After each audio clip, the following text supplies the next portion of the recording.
A lot of my painting is about movement. I really gravitated to the circle, and from the circle came the atom. It's like the center of everything, the universe, our biology, all of it. The atom is constantly in motion. We're introducing activewear. It's the best way I can represent with Uniqlo.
Good afternoon, ladies and gentlemen. Class is in session. Welcome to Campus Legends 2021. I'm Hungry Cast. Alongside me is Lemming Messiah making his casting debut. Of course, not to forget, we have Murray, our little Murdoch mascot here joining us on the desk as well. Doesn't really speak much. He's a bit of a quiet guy. But how are you feeling, Johan? Honestly, I'm feeling a little bit nervous, but Fair enough. Yeah. yeah, I'm also excited because it's my first cast, and I just want to get into it, and also I'm excited about the players as well. Yeah, I think your first cast tends to have its can of worms that you have to worry about. But once we're in game, it just feels like a second nature, right? We don't have to worry too much. Of course, I'll be doing the play-by-play for today. You'll be walking us through the analytical portions of the game. It's gonna be exciting. We have SMU coming up against SP in our first match for today. And if you guys are tuning in, I mean, it is the first time. But if you guys are not aware of the brackets or how things are gonna roll, essentially we'll be looking at 7 weeks of round-robin play between all the teams from Group A and Group B, and then from there we will discover our top 8, I believe, and then we'll go in all the way into playoffs. So it's going to be exciting. Every week we'll be here with Campus Legends. Saturday is going to be League of Legends. Sunday will be Mobile Legends Bang Bang. So it's a lot of action. It's a lot of games to watch, especially if you want to support your teammates. I know every year we have Campus Legends, and every year the response is overwhelming. There's a bit of pride at stake. There is some pride, I mean, I was from SP when I was in Poly, and then, I went to SIM. So there are some teams I'm rooting for. Where were you from the past? I mean, I am from SIM as well. Right. Okay, so two people on the desk are already SIM fans. Yeah.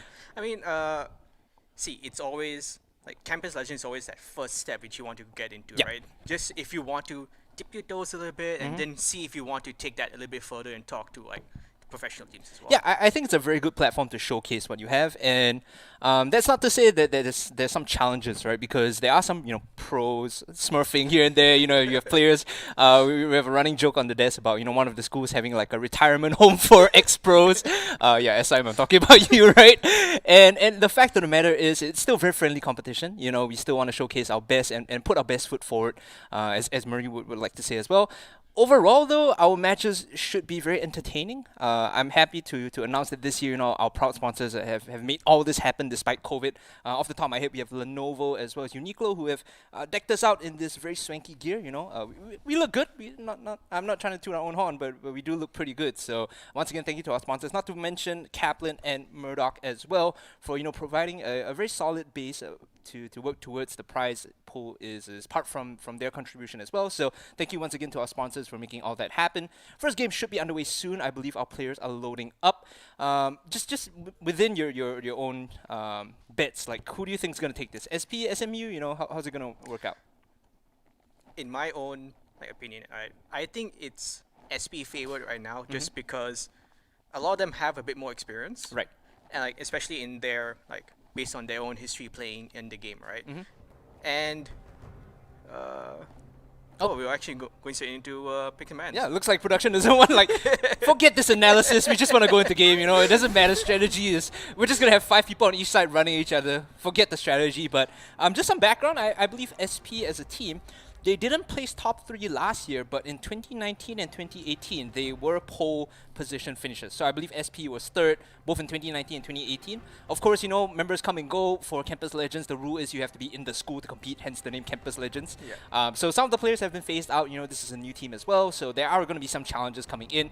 As we are into pick and ban phase, we see the Lulu being banned out and the Ezreal. So just to remind our viewers, this is the live patch. Of course, the new Dr. Mundo is not enabled. Thank God for that. Yes. And some of the I think Hex Flash was the one that was banned yes, out as well Hex because Flash of is a also bug. banned. Yep. There's some bug with it. I'm also not entirely sure what the bug is, Yeah. but something is wrong with it. So to stop any shenanigans from happening, it's gone.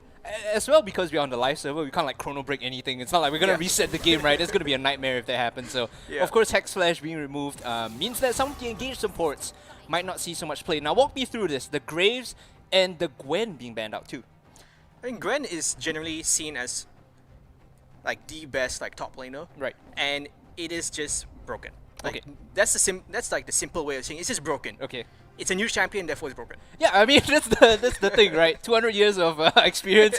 Every time you have a new champion, yeah, we probably should nerf this after a while. It happened to like literally every new release. I think Aphelios just comes to mind as well. Yeah. Gwen is another one that really causes some issues. So the karma, actually, a lot of attention being paid towards these enchanter supports. Maybe it's because, you know, Hex Flash has been disabled, so you can't play engaged supports. Enchanter supports might be the better option here. What's Yeah. your take on this? I mean, I agree with that. Like, without Hex Flash, playmaking can be removed from like Alistar, from Leona, from even Set, right? So you're now just defaulting to your Enchanter supports. Yeah. And we're seeing like a possible first pick, Silas. It's generally just a good all-round pick. I do like the Silas here. You say it's a good all-round pick. It's also the idea of like flex potential, right? Yeah. Could be top, could be mid. Morgana on the side of SMU is the final ban, so not necessarily an enchanter support, but it's very popular in the meta as a jungler still. So Yeah. I could see the value of banning that out. I mean, it's also still like a good support as well. Like, it can still go there. It can still provide that CC and then stall you down forever, right? And Okay. Kaisa and Viego being well, the Viego's being covered. The Kaisa's locked in. They're just trolling me, right? But overall, I feel like Viego has seen some play in the LEC and the LCS, so not exactly a troll option as we see the Rumble locked in and the instant response, the Lee Sin here. They're not taking their time, just like snap pick that. We know that's good as well. And now you have double flex. Silas, Lee Sin. Lee Sin could be jungle too, could be mid, could be top. You know, a lot of options. yeah, I think it's just they're just trying to keep all their options open. They're just trying to make sure that SMU doesn't know exactly what they're going to pick, Right. what is needed like for maybe like their support or the jungle, right? Okay. I think being able to draft with flexibility is a very key component here in Campus Legends, especially when you don't exactly have a track record of your opponent's background to follow, right? Yeah. You play in these long-standing tournaments, you're like, oh, I see this guy, you know, Perks, he always plays this, so and so, or like the ADC is always going to play this. But now it's a new competition. You might have scouted your opponents out, but for the most part, you're not sure what they might have up their sleeve, and hence that flexibility might be a lot more valuable, as we see that earlier. And the KAPLAN being locked in here. We move on to the next ban phase, Xin Zhao being removed. Thoughts on Xin Zhao? I mean, a lot of people have been playing him recently. I mean, he's still like his W, just giving the extension to his audacious charge. It's just it can be some words broken. Yeah, I feel like there's a running theme here again. Rework. Oh, looks like it's broken. You know. I mean, and now we also see a Cassin also being banned. It's a curious ban, just because like it has so much potential just to be bullied in the first 15 levels of the game, but also maybe thinking because the teams are still newer and not as like proficient as professional players, Right. So you can like punish them more. True. At this level of play, you know, it's very easy for Kassadin to kind of pick up a couple of cheeky kills here and there. You know, you make the roams, make the TPs. He gets online a lot quicker than you expect, and that is a problem. Also, like I want to point out, you said it's a bit suspect. It is true though, because you could put the Lee Sin into Kassadin, and that matchup just feels awful for Kassadin, right? Yeah. He has no way to really deal with the wave clear early on, and it's just pure physical damage from Lee Sin. So that is a problem. as well. Now, final two bans, as I'm struggling to see, it's going to be Nautilus and Thresh here. Yes. So both of the main engage supports have been removed, but with that, Leona is open. No Hex Flash though, so you have to Yep. remember that. Yeah. So I mean, she's just gonna rely on her Xenoblade for engage and also for not Eclipse. Solar Flare. Solar Flare. Yes. Yes.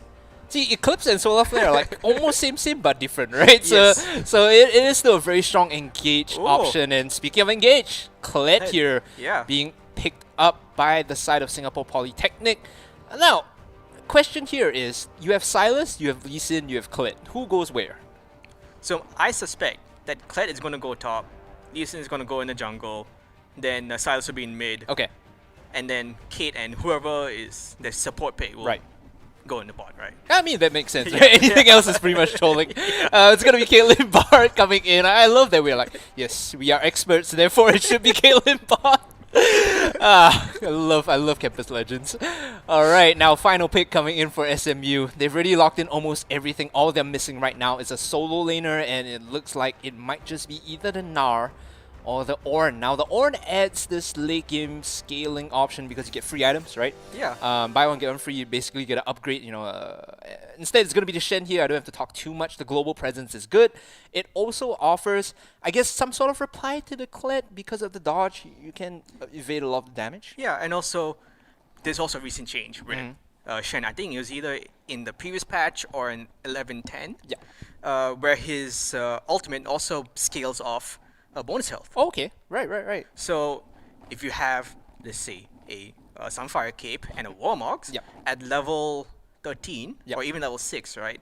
You will have at least a 400 to 600 shield just for you to use, and you can just protect yourself just so easily. I love that now that the shield is scaling, because people always viewed Shen as like, well, you're really good at level 6 and then you start to dip off later on. Yeah. Now you have this split push option with the Irelia and Shen, right? Anything goes wrong, pop the Stand United, jump onto Irelia, give her a bit of assistance, and then we see how that one plays out.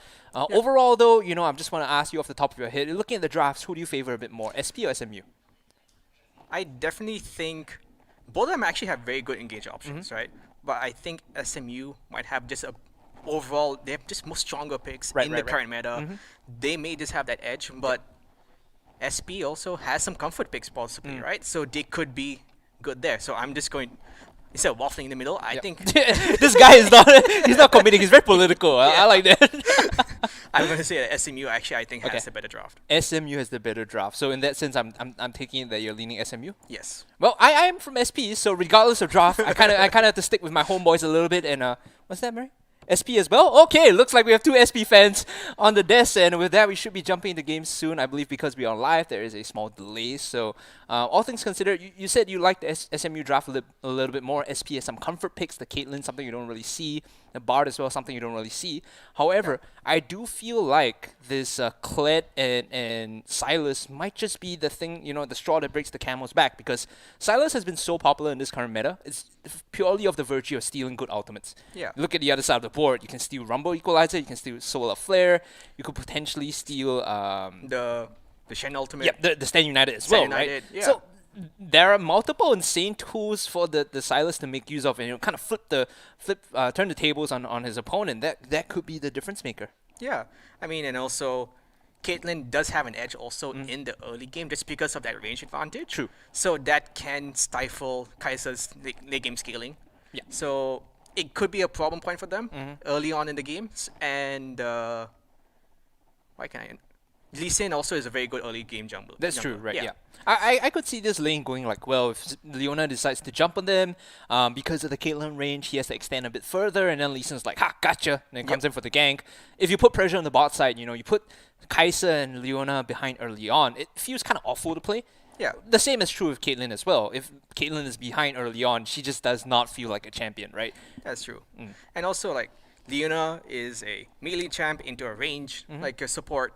So she's just going to sit there and be like, I'm going to just take all the auto attacks from you. I'm going to sit here, sulk until I can just Xenoblade you and try to kill you. Now Maybe. with we go back to our earlier point about Hex Flash. Now with that being removed as well, you're not as engage heavy as you were in the past. You kind of have to pick your battles a little bit more. Yeah. In the past with Hex Flash, it's like, I'm going to channel this. If he walks up too close, we have a fight going. We can start something here. But without that anymore, he has to be very careful about how he chooses his battles. And I think that's going to be what makes or breaks this bot lane here coming in.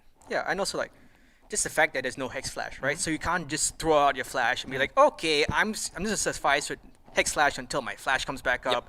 I have that extra mobility. I can just randomly jump over walls and surprise you from out of nowhere, right? That was a big thing too. If you watch like the competitive leagues between, I think like LCS, LCK, LEC, even LPL, right? Yeah. I think LPL is the biggest like sinner when it comes to this. Yes. The engaged supports, they will burn their Flash very early on and just roam mid and then channel Hex Flash. And if you overextend or if you don't know they're there, they straight up just punish you and kill you, right? Yeah. So especially with this mid lane matchup, the Sylas, you kind of want to look for, the engages. You want to look for the jumps. Leona rooms up on you, and if you're overextended, you instantly die. There's no real response there. Yeah, I mean, it's Aurelia versus Sylas. yeah. So it's they're both melees. There's no like range advantage, right? True. So they're just gonna be in each other's face. But Sylas does have I'm not gonna say significant, but like a good sustained advantage just because of his W, the Kingslayer. True. I mean, for the most part, Blade Surge also gives you health on minion kills as well. Yeah. So if there is some like sustained options on both sides, mobility, I would give it like maybe 55% leaning Irelia just because you can dash multiple times, right? Where Sylas is like, if he hits that chain, he's committed into the fight. There's nothing much he can really do to get out. In terms of the ultimate stolen as well, feels like Irelia's out is not the best for a 1v1 in lane. Like sometimes you steal your opponents out, it feels really good, you can solo kill them. For Aurelia, there's not much value because you don't get the Blade Surge out of it. You just get a big like nuke, and then a slow after that. That's about it. Yeah, I mean, it's in 1v1 it might not be that great, right? But in a team fight, it might be better just if they all group up together. True. Just throw out your Blade Surge, not Blade Surge, Vanguard's Edge. Vanguard's Edge. Everyone just gets hit, right? Everyone gets slowed. It makes your engage also easier. True. And also could help set up the Bard's ultimate. Yeah, I love that you brought that up, right? The area control here, from what Sylas steals and with the Bard and the Kled, by the way, is going to, kind of decide the dynamic of this game as we are on to Summer's Rift for Game 1 of Campus Legends 2021. League of Legends Edition, here we go. Singapore Polytechnic on the blue side, SMU on the red side, ladies and gentlemen. Now, Murray and I are siding SP, whereas Johan here, the betrayer, went for SMU. You could say it's the other way around. Yeah, maybe. I don't know, man. I don't know. No real early game shenanigans just yet, as we see a pretty defensive start from both sides. They aren't really spreading. They aren't really going for any early information. Just spreading out at the entrances and exit points of the jungle. I mean, looking just like a typical. They're just fanning out, making sure there's no random early game level 1 shenanigans coming up. Yep. So I think it's safe. Like, it's your first match, right? You don't want to just take any unnecessary risks and then start off on that loss. Yeah, losing the early advantage, like we said, for both the Caitlyn or the Kai'Sa is going to feel kind of awful as we see the jungler get some assistance here on his own rip buff. It looks like Shiki should be able to get a very heavy leash, and so will the Rumble on the other side. Yeah, and also, like, Sylas is also playing a bit further up as well. He does have a bit of the level 1 advantage just because of his Patricide passive. Yep. The wave clear is awesome. I play a lot of Sylas in mid lane. I know when you proc that, it gives you a lot of early advantage, and it's also like additional range. You say he's melee, but when you have that passive up, he feels like he does have that range advantage. Yeah, I mean also like Aurelia has to jump into you to deal any sort of damage. There you right? go. Immediately passive comes out, gets some good chip damage. Even zones him away from the range minion by using the E, but eventually it's going to be the Aurelia that gets the level 2 first. It's not that we don't want to pronounce his name, it's just that his name is a bunch of question marks on our screen, so it's just going to be Aurelia and Sylas here in the mid side, right? Meanwhile, we turn our attention to the bot lane. Lane is pretty much even with Spider and company picking up their equal CS. Throws down a hot cup of cocoa, which, to be honest, in Singapore feels kind of awful. I prefer to like a ice cold coffee, but you know what? Bart does what Bart wants. True. I mean, also if you're sitting nicely inside with full aircon on, Yeah. having that hot cocoa is still not bad, right? I mean, yeah. If you're in the aircon room, it feels okay. If you're out walking Orchard Road, hot cocoa might be the death of you. I'm just gonna put that out there. Meanwhile, in the top lane, the Kled is getting a decent CS advantage over his opponent, the Shin here. Just kind of has to sit back, collect whatever he can under turret. And it's the nature of the Kled versus Shin matchup, I would imagine, just because you can't punish him when he walks up. Yeah, and also Kled has that, it's like the extra health. Like once he gets below, I think it's like 20% health. Yep. Like he just dismounts and he has, like he's just melee and he can't do as much. And he has that little bit of like untargetability doing that, right? Oh, Sonic Wave actually misses Shiki here.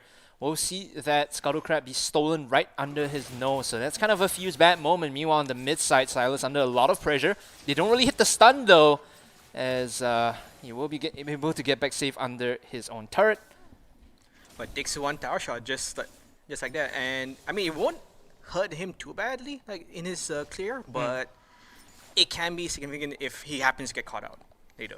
I do like that because of that gank. It forces almost even canceling the recall. So it forces him into a weird position now because his mid has prio. So Rumble is going to pick up both Scuttle Crabs, and the Silas has an awful base timing, I would imagine, with 19 CS. There's nothing much he can really pick up. In fact, all he has to his name is just he's just going to stay here. There's nothing much he can do. Now, Rela low mana. Not sure if they can really force this gank. He's just going to collect the CS, eat the flawless duet, and get engaged upon. Hold on, the ignite here. The first blood coming in. The solo bolo from the Irelia. No mana, no problem, because he's able to get one Blade Surge out after the flawless duet. And he denies so much EXP mid as well. It's 35-20. The Silas is in a whole world of hurt as Shiki again will jump on in. Overheat though from the Rumble. He's actually very low on health now. He's going to flash over the wall. Here comes the assistance from the Bard. A magical journey in, and with the stun, it's going to be collected by the Silas. So 1-1 across the board. Despite getting the solo killed earlier on, Silas still gets some gold back on the map. Yeah, I mean, it was just, he managed to just teleport in, caught Rumble as he's trying to run away, stunned him, and he's dead. I mean, nothing much. I do like the collapse from the rest of Singapore Polytechnic though, because they understand, hey, this Rumble is a bit too much, He's pushing the limit a little. Yeah. We gotta towpoke him a little bit in the jungle when he's walking in, taking a very deep camp, and now Ocean Dragon is started up by Singapore Polytechnic. A good flash into a stun, and the Sonic Wave, the Resonating Strike is there. It's a 1-for-1 trade, but looks like Singapore Polytechnic are the ones that are taking the fight to SMU. Now they focus down the Rumble. He's dead instantly. Silas, big stun coming in from the Bard again, and Silas, even though he goes down, he buys some space. A good taunt flash in. They turn it around, a double kill now. Darella here looking to frontline for her team. They get another big stun off with the Bard, but is it enough though? Because the Colette is so low, he's gonna remount and get a dash away. And with the Blade Surge up, I believe they might just be able to find this here. The flawless duet gets it. No, he's overextended. The heal coming in. The Vanguard's Edge with 5 HP. They live. What is going on, Johan? That was, are they continuing the tower? No way. No way. There's no way he does this. This guy is an absolute madman. That was crazy. I mean, that was just a full-on, like 6-minute, like 5v5. And no one has any full on teleport. It's just a party. Like it's a party in the bot lane, in the dragon. Right. Oh wow. The recipient of that though is going to be Darella, who picks up 3 kills. He was able to almost get 4th and 5th there, but he didn't have enough mana, or rather Blade Surge was not up in time, so not really able to collect it. But now with another flawless duet, he's looking for these solo kills. Does not have the ultimate up just yet. Shiki's here just to land a bit of assistance to his mid laner, knowing like, hey, I see you, Irelia. I know you want these solo kills, stay off my boy. Yeah, I mean, Irelia's level 6. I mean, she's just looking to see how fast can I kill you without like the jungle coming and trying to kill me back, right? And even that last fight, right? No, Irelia just ticked up just a little bit to get her like to level 6. Yep. And just almost not died. Now we see Rumble picking up his blue buff. I want to ask you here, Johan, with the state of the game, the gold is about 1,000 in favor of SMU. You said you liked their composition. With this gold advantage, do you like it even more? Is this what they really need to do? Are they okay? Oh, hold on. Hold on to my point is the Kai'Sa is getting focused down now. Here comes the Stand United. They might have the damage to kill him off before the Shen comes in. The kill is completed, but here comes the big tanky boy from the top lane, focusing down onto the Lee Sin. A big equalizer allows them to get away, but they will be able to pick up the Leona there on the way out. Looks like a 3-for-0 trade here. Nope, looks like in the end Shin will be able to walk out of that fight. So I think Equalizer, good effort. We'll give it a round of cheers, but still, it looks like SMU will lose a couple of members in the bot side. Yeah, even like, see, Lee Sin is still not yet level 6, right? Rumble had that level advantage. He had down. Oh! Another kill. Okay.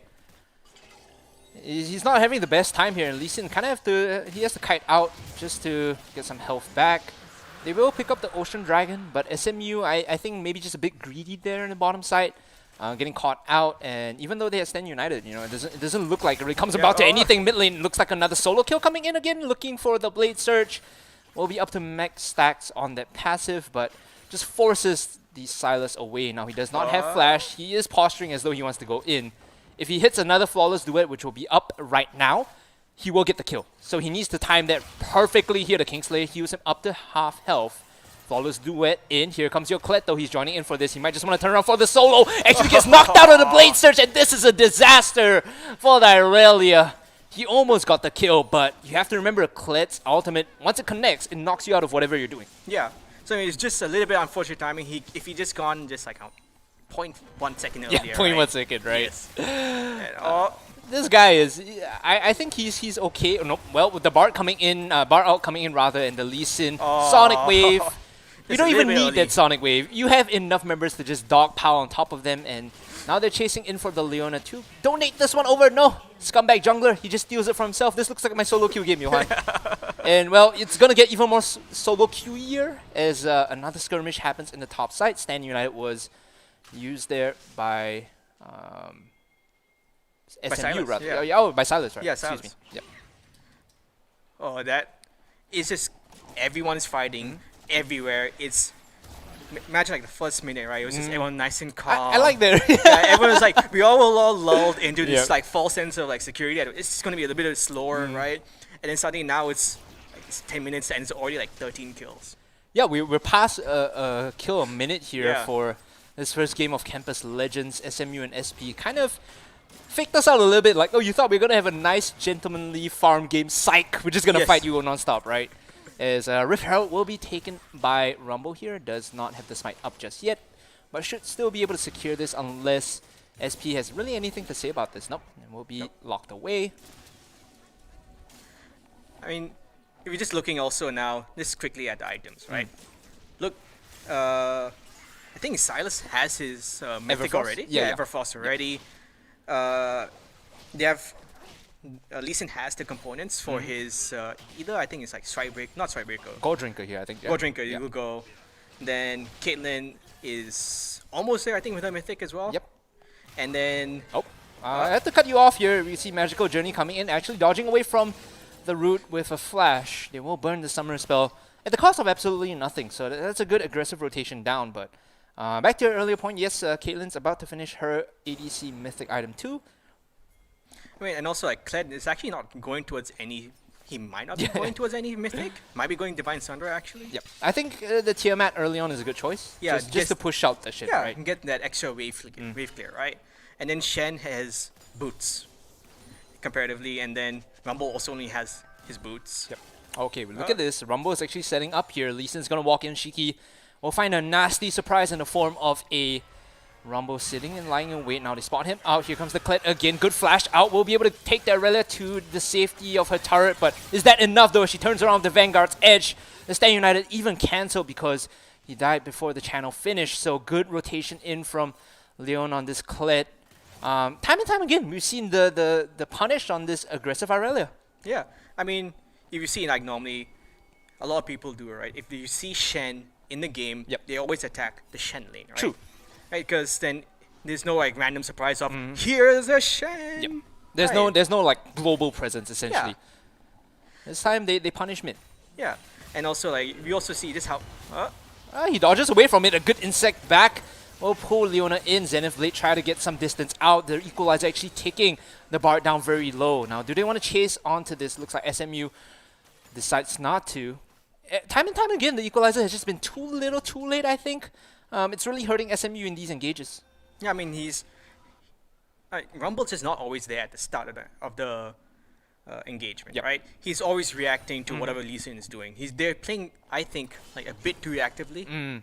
Like Lee Sin and the bot lane is just like, we're just gonna go in and we'll try. Like if nothing happens, nothing happens, Yeah. right? And they've done it with the Silas, they've done it with the Lee Sin, and we've seen this, right? I mean, you kind of called this out too. Like, Lee Sin's really good aggressive early on. And if you set it up with the Bard, like, yeah, it's so easy because of the Bard out. As Shelly is going to get one charge off here, but nothing more. Flawless Duet in onto the Bard, forces the flash out. Here comes your Kled, though. This could be the difference maker. He steals the Equalizer, splits them up through the uprights, but there's nothing much to be gained after that fight. Now, the taunt back in allows them to re-engage, but I don't think Shen wants to be here. In fact, he's just going to walk away. Both teams just kind of going in onto each other. Good root, and the damage finishes him off, and now they're chasing in onto the Irelia. Meanwhile, on the backside of this fight, they spot out a very cheeky Leona and a very cheeky Kai'Sa. The easy option here is going to be the Leona, so they picked that one up. Two kills, actually, for SP in that skirmish. My prediction early on. See, you should have sided with me and Marie, right?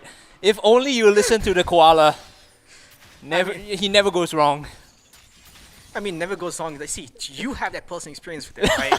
I don't. So I sort of went on the limb, just like I want to be just on my own, like own, just say what I want, right? So just trying to stir the pot a little Yes. bit, add some drama. As a good kick brings the Rumble back in. They might be able to finish this one off. The 3-man Vanguard's edge denies the re-engage. Oh, Shiki with an insane kick, but the team not there to really punish. Burnt the flash, burnt the Dragon's Rage to get that, but still, the reply from SMU is there. It's flashy, not very effective, right? yeah, I mean, like you're now pushing him off a little bit, right? But he's just gonna go to his jungle, clear it, get a whole bunch of health back, right? And they're really not also like pushing the wave in to take the tower, right? Because see, like, it's almost dead. Yeah. It's almost dead. Maybe they could have stuck around, but at least they clear the wave out for the most part. Now, the annoying thing about Rumble, and we've talked about this in the past, is that his equalizer is on an obnoxiously low cooldown. Yes. So he could throw it out to clear the wave anytime he wants, really. Yeah, we see. Also, is Lee Sin going for another gank, or is he just going to just? Oh, he's waiting for his drugs. Classic jungler moves, right? You just wait for the camp first and then gank after. Even if your teammates are spam pinging question mark, just take the camp first. Yeah. I mean, like, even if you just look at also generally the maps here, right? It's still a lot of defensive warding for SMU, I think. Yep. Like, they have not really pushed out into SP's jungle, right? And you see for SP, right? They actually have a good number of wards that were in SMU's jungle. Yeah, SP seems to be one taking the initiative when it comes to just walking in and putting wards down. SMU, not so much. They're trying to play reactively, and they have been playing reactively, rather. As that Bard out will find absolutely nothing. Another great insect in, and here comes your Stand United. This should be extremely dead Rumble. The TP up to follow too, as they finish off the Leona and Kai'Sa here. There's no way for them to get out. All 5 members are here. The Goon Squad arrives in Avenger-style fashion. TP and Stand United, they get the 3 kills on the bot side. And we're starting to see why they drafted this Caitlyn Bard. I mean, it makes sense. If you're just going to gank the heck out of bot lane, might as well make it on a ranged ADC that kind of feels like a bully once she gets these kills. Yeah. And also, like, you, again, early on, you have that pressure with Caitlyn, right? That you're never really going to lose prio that much, right? With your Bard and with your Caitlyn. And Bot tier 1, mid tier 1. Only thing left open on the outer portions of the map are top tier 1 and the tier 2. So things are looking pretty bad for your boys here, Johan. yeah, I mean, like, the way they're possibly going to win, right, is going to be through some crazy team fight at one of the objectives, right? If you look there, they're not going to contest the second Rift Herald, right? Sure. It's not as important. Sure. Right, you're not contesting for any plates or anything. So it's just going to be possibly used to either push down the mid tier 2 or even maybe the top tier 1. Yeah, it's like it's a bonus herald here. It's just so you can throw it down. You don't only have to walk up, especially against like you said, SMU, who wants these crazy team fights. I think that's their way back in. We cannot understate the value of Solar Flare into Equalizer into Vanguard's Edge. Like, that still sounds pretty nasty if you ask me. Yeah. And SMU will be looking to punish their opponents if they do step up too far. Herald on top of the Silas. He's nowhere near this. They're just going to auto it down with the lane swap in. And that is 3 for 3 in terms of outer tier 1s that will be going down. Actually, Kled hitting that. Bear trap on a rope. Doesn't want to commit to it. I mean, that was some Nautilus like Q level like correction. Riot, hello? Yes. Hitbox? I mean, at least I sort of get it with the Nautilus Q just because of how big that anchor is, but that's a bear trap. It's about 3 Teemos wide, I would say, for a Nautilus hook. But this one, maybe half a Teemo. Yeah. And also, I just want to point out also at the like the builds, right? Yeah. Everyone on SP's side has finished their mythic. They're all going towards their second core item, and I think only Kaisa and Rumble have finished their mythics. It's tough too because Aurelia was the one that got the first blood, but she's just getting punished. And speaking of punishers here, Silas now walking in, steals the Solar Flare away. That is going to be huge if he can get it on top of a priority target. Remember that it scales with AP, right? So that Solar Flare actually chunks you out if you get caught by the center of it, essentially. Yeah, and also like you see now, they're just going to take the Cloud Dragon for free. It's then SMU is not going to contest, right? They're not. I say they're not panicking yet, and also it's a Cloud. Okay. Yep. He just dies instantly. 3 members mitten. They pick him up, and that was what? Ace in a hole and Solar Flare. The stolen Solar Flare committed for that kill. So so not that much actually. Yeah, actually, it's a decent value. I mean, Silas's ult is halfway through, the cooldown. They could look to steal maybe Equalizer here. Maybe you get Stand United again as the Bard out actually immobilizes the turret. This is a huge play if they can connect on this. A stun on into the Leona. She uses this as Zenith Blade, but does not get out. And now the teleports come in. They find the Rumble, a bit of a misclick there. You know what? We'll forgive you, buddy. You've made a couple of insane kicks so far. One mistake is not what we will judge you on. As we see in the backline, the Shen looking for the engage. He gets spotted out. Silas sees him. Another kill coming in, and another one on the Rumble. Jungle gap, maybe? Question mark? Ping? Maybe. I mean, but like it is like, I mean, once you're behind also as a Rumble, right? Your levels go down. You don't actually scale that well beyond level 13, and like all your AP also ratios are not that great as well. So the further along you go, you just not going to do that much, right? It's starting to feel that way. He's up in CS overall, but just doesn't have that impact that we're looking for. Now, Shiki, this is never a good sign for SMU when the jungler is walking and he's staring down 2 people. It's like, yes, I will take what I want. Assert dominance, but he might have asserted too much dominance here as the chain CC comes in. Shut down goes to the Kaisa, and there's some very needed gold in the pockets of the AD carry for SMU. Just playing with fire a little bit too much, got burned by the sun. There's a joke here about Icarus, I'm not really going to go into it. I mean, he's blind, right? Yeah, so there's a lot of jokes to make. I mean, but the one thing I also just want a little bit of a tangent is if you look at Shen, he has a Divine Sunderer as his mythic. Yeah, I don't know how I feel about that one. That feels too greedy. Like this on my from my point of view, right? I'm like, sure you're against Kled and you want to try and match damage, but you're shit.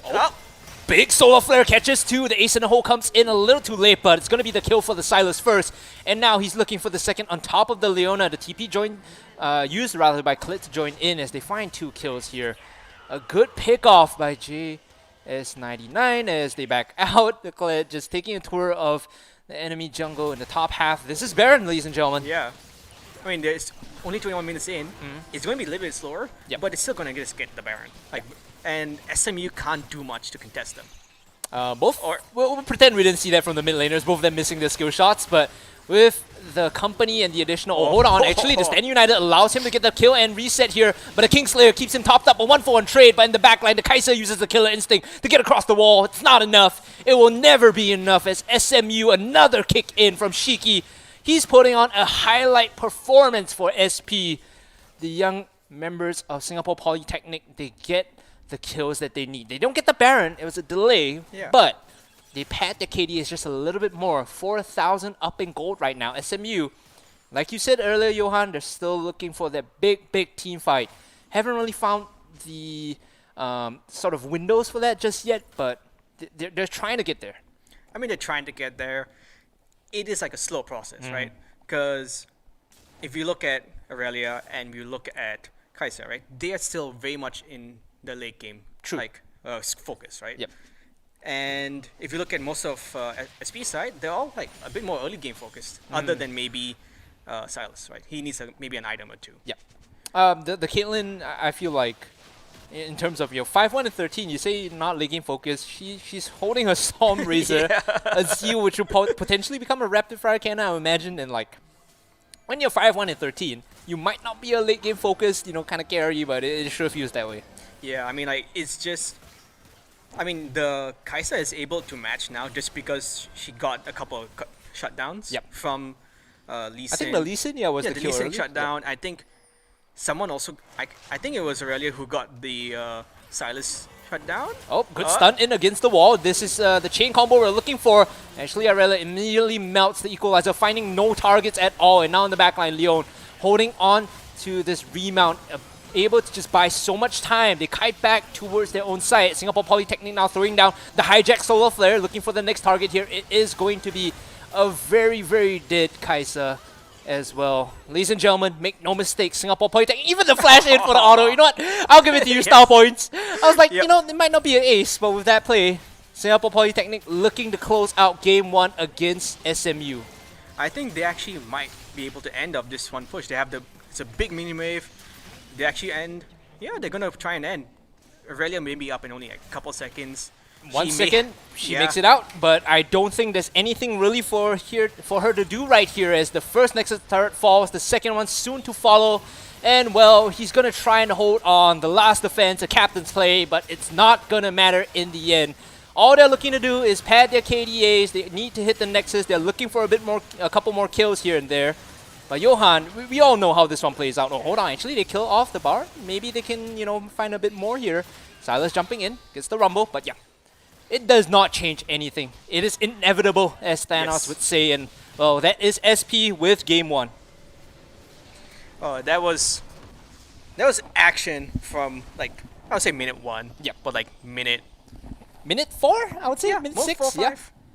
I mean, it definitely does feel good if you're Singapore Polytechnic coming on with such an amazing performance for your first match, and even the opening day of Campus Legends, right? It just feels good. It feels good in general when you're able to put on the clinic against your opponents. Yeah, I mean, also your day 1, match 1, you want to show to everyone who's fresh, seeing like we are here to play, we're here to win the tournament. Now, I'm going to pull out my trusty notebook because I had this stat earlier, right? SP, 2019, third place. 2018, third place. 2020, nowhere to be seen. Is this the year that they come back and hopefully gun for pole position, maybe in first place in Campus Legends, League of Legends? I don't know, man. I don't know, I mean, if they continue to play like this, they definitely have a shot. Right. They can definitely go for the top 3, maybe even win it. Yeah. It's a lot of time before we even hit to hit the playoffs, because we still have a bunch of weeks of group stages coming up. SP now on the board, first game of Campus Legends, first game of the day in fact, dominating their opponents SMU. A lot of focus being shown towards the bot side. I like what I'm seeing here. SMU, however, will take that first L. We'll need to go back to the drawing board to reset a little bit. And unfortunately, Johan, your predictions were wrong, but both Murray and I were right. So hooray! As we will be looking to continue this 100% accuracy prediction streak. I mean, you can try. Yeah, Like, we definitely yeah. will. We definitely will. Right, but ladies and gentlemen, with that, we will be going for a short break. When we come back, we will have our next set of matches ready up for you. Don't go anywhere. We'll be right back.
Welcome back, ladies and gentlemen, to Campus Legends 2021. I'm Hungry Cass, and alongside me is Lemming Messiah.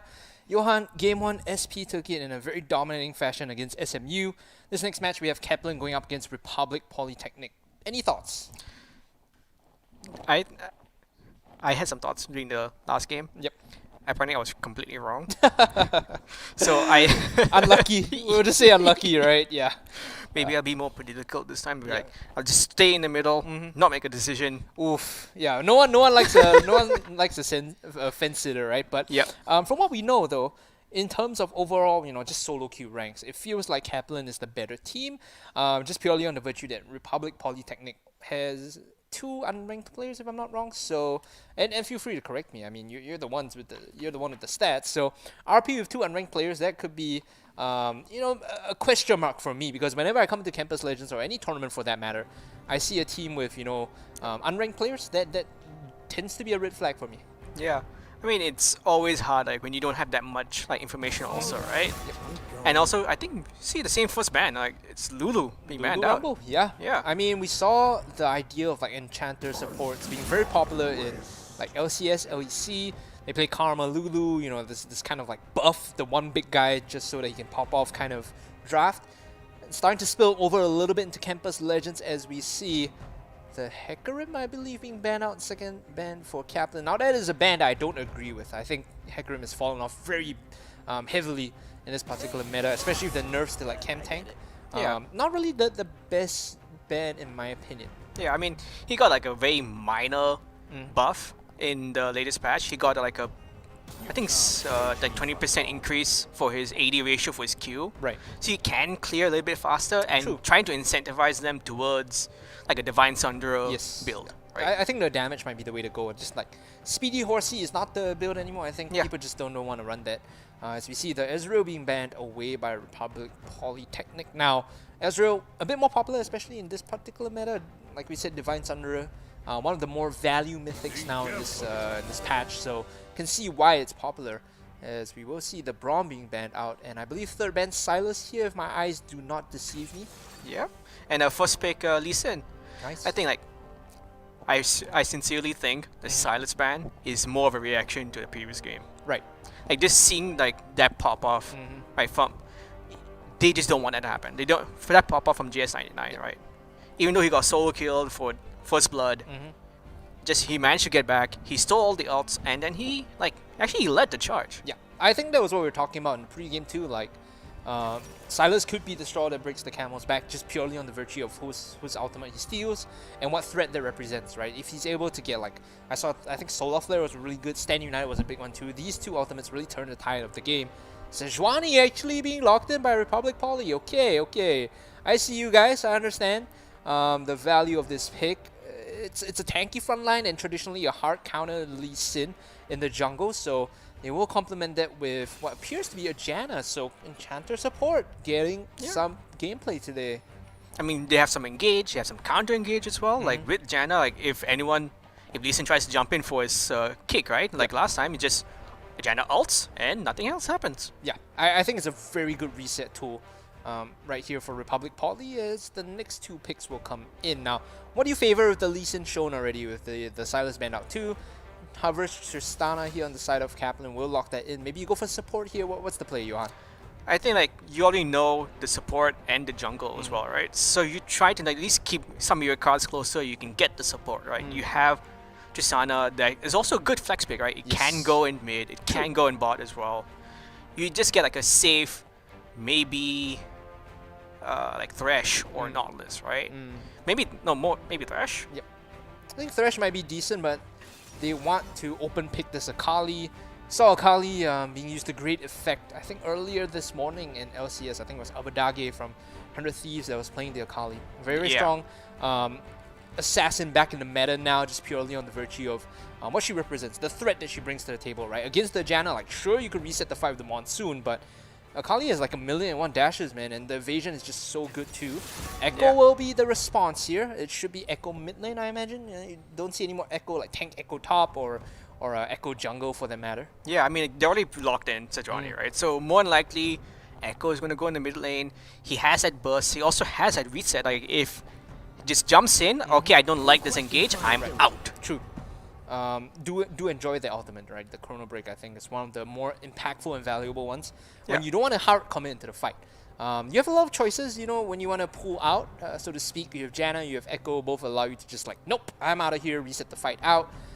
For the most part, though, we will see the Wukong being banned by Republic Poly. So, are they concerned that the Wukong top lane is going to be a big problem for them? Like, is the engage something that they're worried about? I mean, it's a possibility, right? Wukong also generally is good against almost all like bruiser type top laners, right? Just because he gains that passive armor, right? Yes. And also some health regen, if I'm not wrong, right? True. So he can lane pretty well against them. Right. Last ban out for RP right now, as we saw the Aatrox rather being banned out earlier. This is Shen, I believe, for RP. So really just targeting the top lane pool quite heavily, right? Wukong and Shen both like, you know, I guess they deal with bruisers pretty well.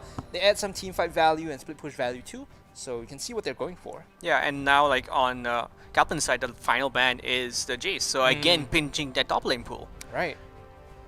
Pretty small pool of champions to play in the top side now. I mean, you still have your Gnar, you still have your Clint like we saw earlier, but these are more like pocket picks. They're not meta picks, right?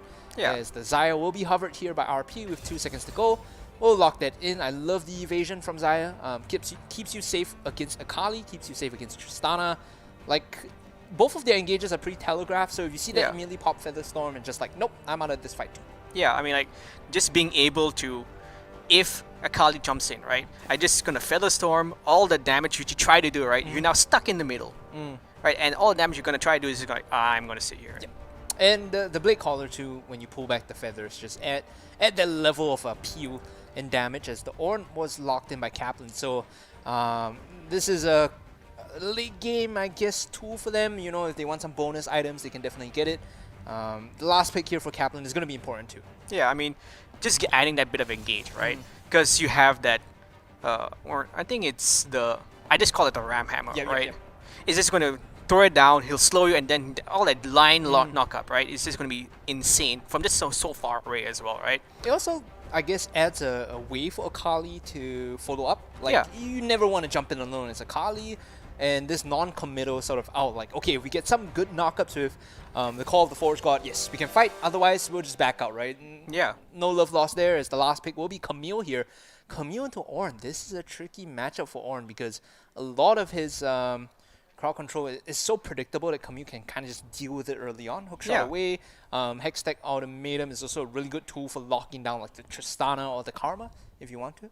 Yeah, and also, the funny thing is, like, if Ornn throws down his Q, he creates a little bit of terrain. Yes. If he doesn't immediately destroy it, Camille can actually like use it to just use that and then hook shot also. Oh yeah, that's an interesting interesting dynamic, an interesting interaction, right? Yeah. It basically extends the range of like hookshot to wherever Ornn throws down the Q. Yeah. It's not just the walls anymore. It's like yeah, now I got free terrain. Let's go, buddy. Yeah. I remember we saw this a lot when Trundle was actually meta, and you play like Trundle jungle Camille top. And then the lane gank was so annoying because Trundle runs in with like the frozen ice ground thing, and then he gets that movement speed buff, runs into lane, throws up the pillar. Camille follows up with the hook shot, and it's like, well, there's no escaping this gank because once they get on top of you, they slow you down. Yeah, especially if Camille has her ult, right? She's gonna throw down her Hextech ultimatum. Yep.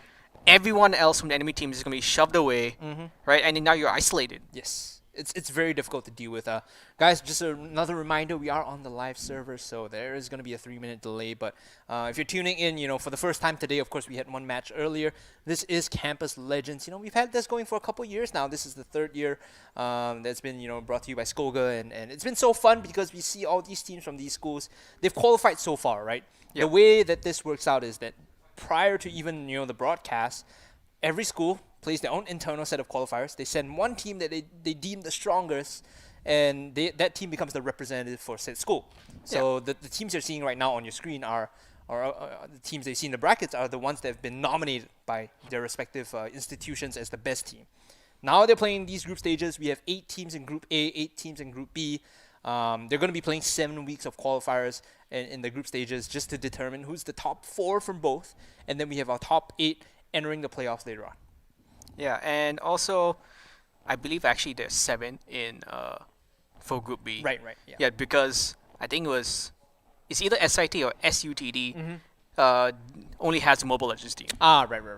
Yeah, there you go. So, well, 16 for Mobile Legends Bang Bang and 15 for League of Legends. Then I would say. Yeah, I mean it's still like just showing that people are still trying to like grow the esports scene in Singapore. It's actually an encouraging sign. Yeah, of course. That there are like 16 different like tertiary schools that are able to field a team, and they're actually putting like some time and effort into it. Right? It's not like a free thing. Oh, I'm just gonna do it just because I want to. Right? Yep.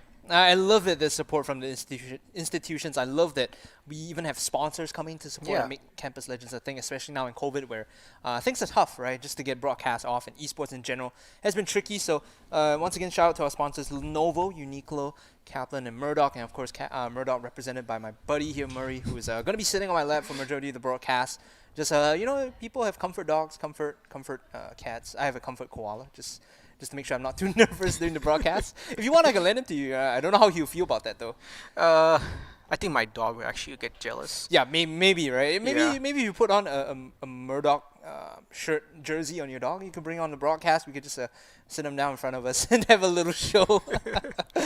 Awesome stuff all around. Yeah, I mean, one, she will love that.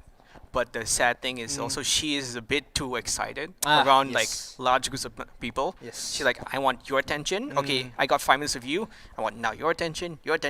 I want everything on me, right? Yeah. Which means that if she comes onto the game, right, she's gonna be like, why aren't you petting me? Hopefully, we might be able to figure something out. In chat, it's like dog stream when. Bring the dog on. Forget the casters. I want the dog. I completely resonate with that. I completely understand. Sometimes I feel like I love dogs more than humans. So it's unfortunate, but dogs they give you unconditional love. Yeah. That's the best thing about them. Waiting to load into the game, once again, our sponsors have been making awesome things happen for us, decking us out in gear. Lenovo, as you can see, also sponsoring some equipment. And to talk a little bit about Lenovo as well, I believe recently the Legion 5 Pro and the Legion 7 laptops have been added into the pool using AMD processors. I think we had this conversation a while back because we're a bit like, we're sort of like sweaty gamers, right? We're not like the cool esports, e-boys, right? We're like kind of nerdy, so we do love these AMD processors as well. We should be ready to jump into game, ladies and gentlemen. If you're interested in picking up a new laptop, Lenovo is the go-to. AMD, I think, has surpassed Intel quite a bit in the recent years. Yeah, they have. And if you just look now, just very quickly at the it's the opening. It's going to be very safe. I think it's going to play out the same way as the previous game. My dude, you say safe. I see 5 members just walking. Oh, no, never mind. I was wrong. I was so wrong. Call the cops on this guy. His accuracy percentage is just non-existent now. They get the ward, I believe, on the rip buff. They will be able to back off too, so nothing really lost there. Just some information gained as they will retreat back on into the bot side. Domain here, swaggering away. I mean, Camille has that swag walk. Yeah. I think also our... I just feel like Camille has no items. Okay. What? Okay. Advanced strategies coming in. I'm not sure. Maybe he just wants to play with handicap. We'll see how long it takes for him to realize this, right? He's going to walk in the lane like, where are my potions? Where's my Durants? Like, what is going... I'm not even going to pretend like this is expert strategy. This guy's making a mistake, and we need to call him out. Yeah, I mean, like, look, I also this little sympathize with him. Like, he's nervous. It might be his first game like this on stream. It's like, I want to get out of there as fast as possible. Oh, God. Still. Okay, he's going to recall now. He's If you guys do this in my ranked games, I'm straight up reporting you, right? There's no way this is a legit strat. Okay, he has to walk back now. Picks up the Durance Blade, picks up the health potion. We'll be able to get back into the lane without any pressure. I think overall still will be fine. Might miss out some CS as the Ornn arrives in. I mean, it's also like, here's the sad thing, right? He's gonna be so far behind in XP and in gold, right? Just because of how now he's lost what all the melee minions and potentially 1 or 2 ranged minions as well. This is gonna suck. Yeah, I mean I'm trying to make like a cogent point, but the fact he came in without any items is throwing me off. Tell me how much this is going to hurt him, though, because now he doesn't get level 2. We saw the Ornn pinging. I think Arctic was like, this should be a trap. There's no way he misses all this EXP. So in his head, he thinks that there's going to be level 2 on Domain up till he doesn't, right? Now he sees, hey, this guy missed out on a lot of EXP. I could potentially punish him. I mean, he could have done that, and also he may be thinking just like, if he's doing like this, right, maybe there was some next level strat where he went back and they invaded somewhere else, right? But I mean, like highly unlikely, but it's always like a consideration when you're in like a tank versus like bruiser matchup. considering that the Lee Sin was able to pick up most of his top half of the jungle and now will clear the bottom half, they will know like, hey, there are no shenanigans here. There's no trick. It's an honest mistake. The Camille did forget her items, did have to go back and buy and walk back in. Problem is now that she's actually starting to take advantage of this matchup. Starting to bully out the Ornn, even though she did miss out on EXP. Look at this, the Flame's Breath coming out. Not really doing all too much. Arctic eventually having to charge away Camille with a big minion chunk, wave yeah. too. You're just chunking him out. Yeah, I mean, he has that giant wave built up. Is crashing in now to Ornn, and is it? Oh, Not looking good. The flash auto coming in, but in fact, it's going to be first blood picked up by KAPLAN here. A 1-for-1 trade now. Supporto combat at its finest, ladies and gentlemen. Tornado will take him on a ride. Another auto might be able to finish him off. Big minions coming into TP. Actually flashes in for the Tempest, and with the auto gets it. And now this might be a wasted TP. In fact, using the flash to close the distance. And now looking for the 1v1 before sunrise. Can he do anything here? Sejuani will arrive to a knockup. Great use of the passive. Will stun him up, and he will be able to pick up another kill here. It's collected by the Sejuani. So assist for the Echo, a pretty valuable TP if you ask me. yeah. I mean, like he was probably thinking at the start, oh god, oh god, oh god, I'm teleporting in alone. I have like no backup, right? But Karma, I think, was really low. Yep. He could easily get that with a flash E, and also a Q as well. And then Lee Sin might have killed him if this Sejuani was not nearby. Overall, good stuff coming in for the side of Republic Poly. They strike back. Now, need to note that there was a solo kill on the top side too. I think Domain was able to punish Arctic in that isolated portion of the map. You can see he's already backed off, got a Sheen. So we might be, calling him out like, hey, this guy, he didn't buy his items at the start. But if you're mechanically better, it seems like, these handicaps in EXP don't really matter. Yeah, I mean, also we see also that Domain is playing a bit more of an aggressive build, right? He's going for Conquer. I mean, he's going to stay in that extended fight, and he's going to do better there. Yes. Whereas Arctic is looking more for short trades because of the Grass Sword and Dying. Yep. Proc the grass, back off. You don't want to allow Camille to get to max stacks of the Conqueror. Otherwise, she's just doing like significant amounts of damage to you, and you don't really have a response. You kind of have to just straight up disengage. Big minion wave being stacked up here, but there's no gank being set up just yet. So it looks like Domain is just going to be sitting here, soaking up the EXP, soaking up the farm. The true test is whether he gets all of that, as we see in the bot side. Look at the damage coming in. It's onto the Janna now, looking for the Howling Gale to knock up the Karma as the last auto comes in from Kai'Sa to pick up that kill. Good juggling of aggro. They turn their attention towards the Janna, but that's not who you wanted. Should have been the Kai'Sa, the Xayah all along, excuse me. Meanwhile, before sunrise, he will be spotted taking this Ocean Dragon. RP will say, thank you for the leash. We will come down to pick this one up. And again, this is because they died, 2v2 in the bot side. The support died.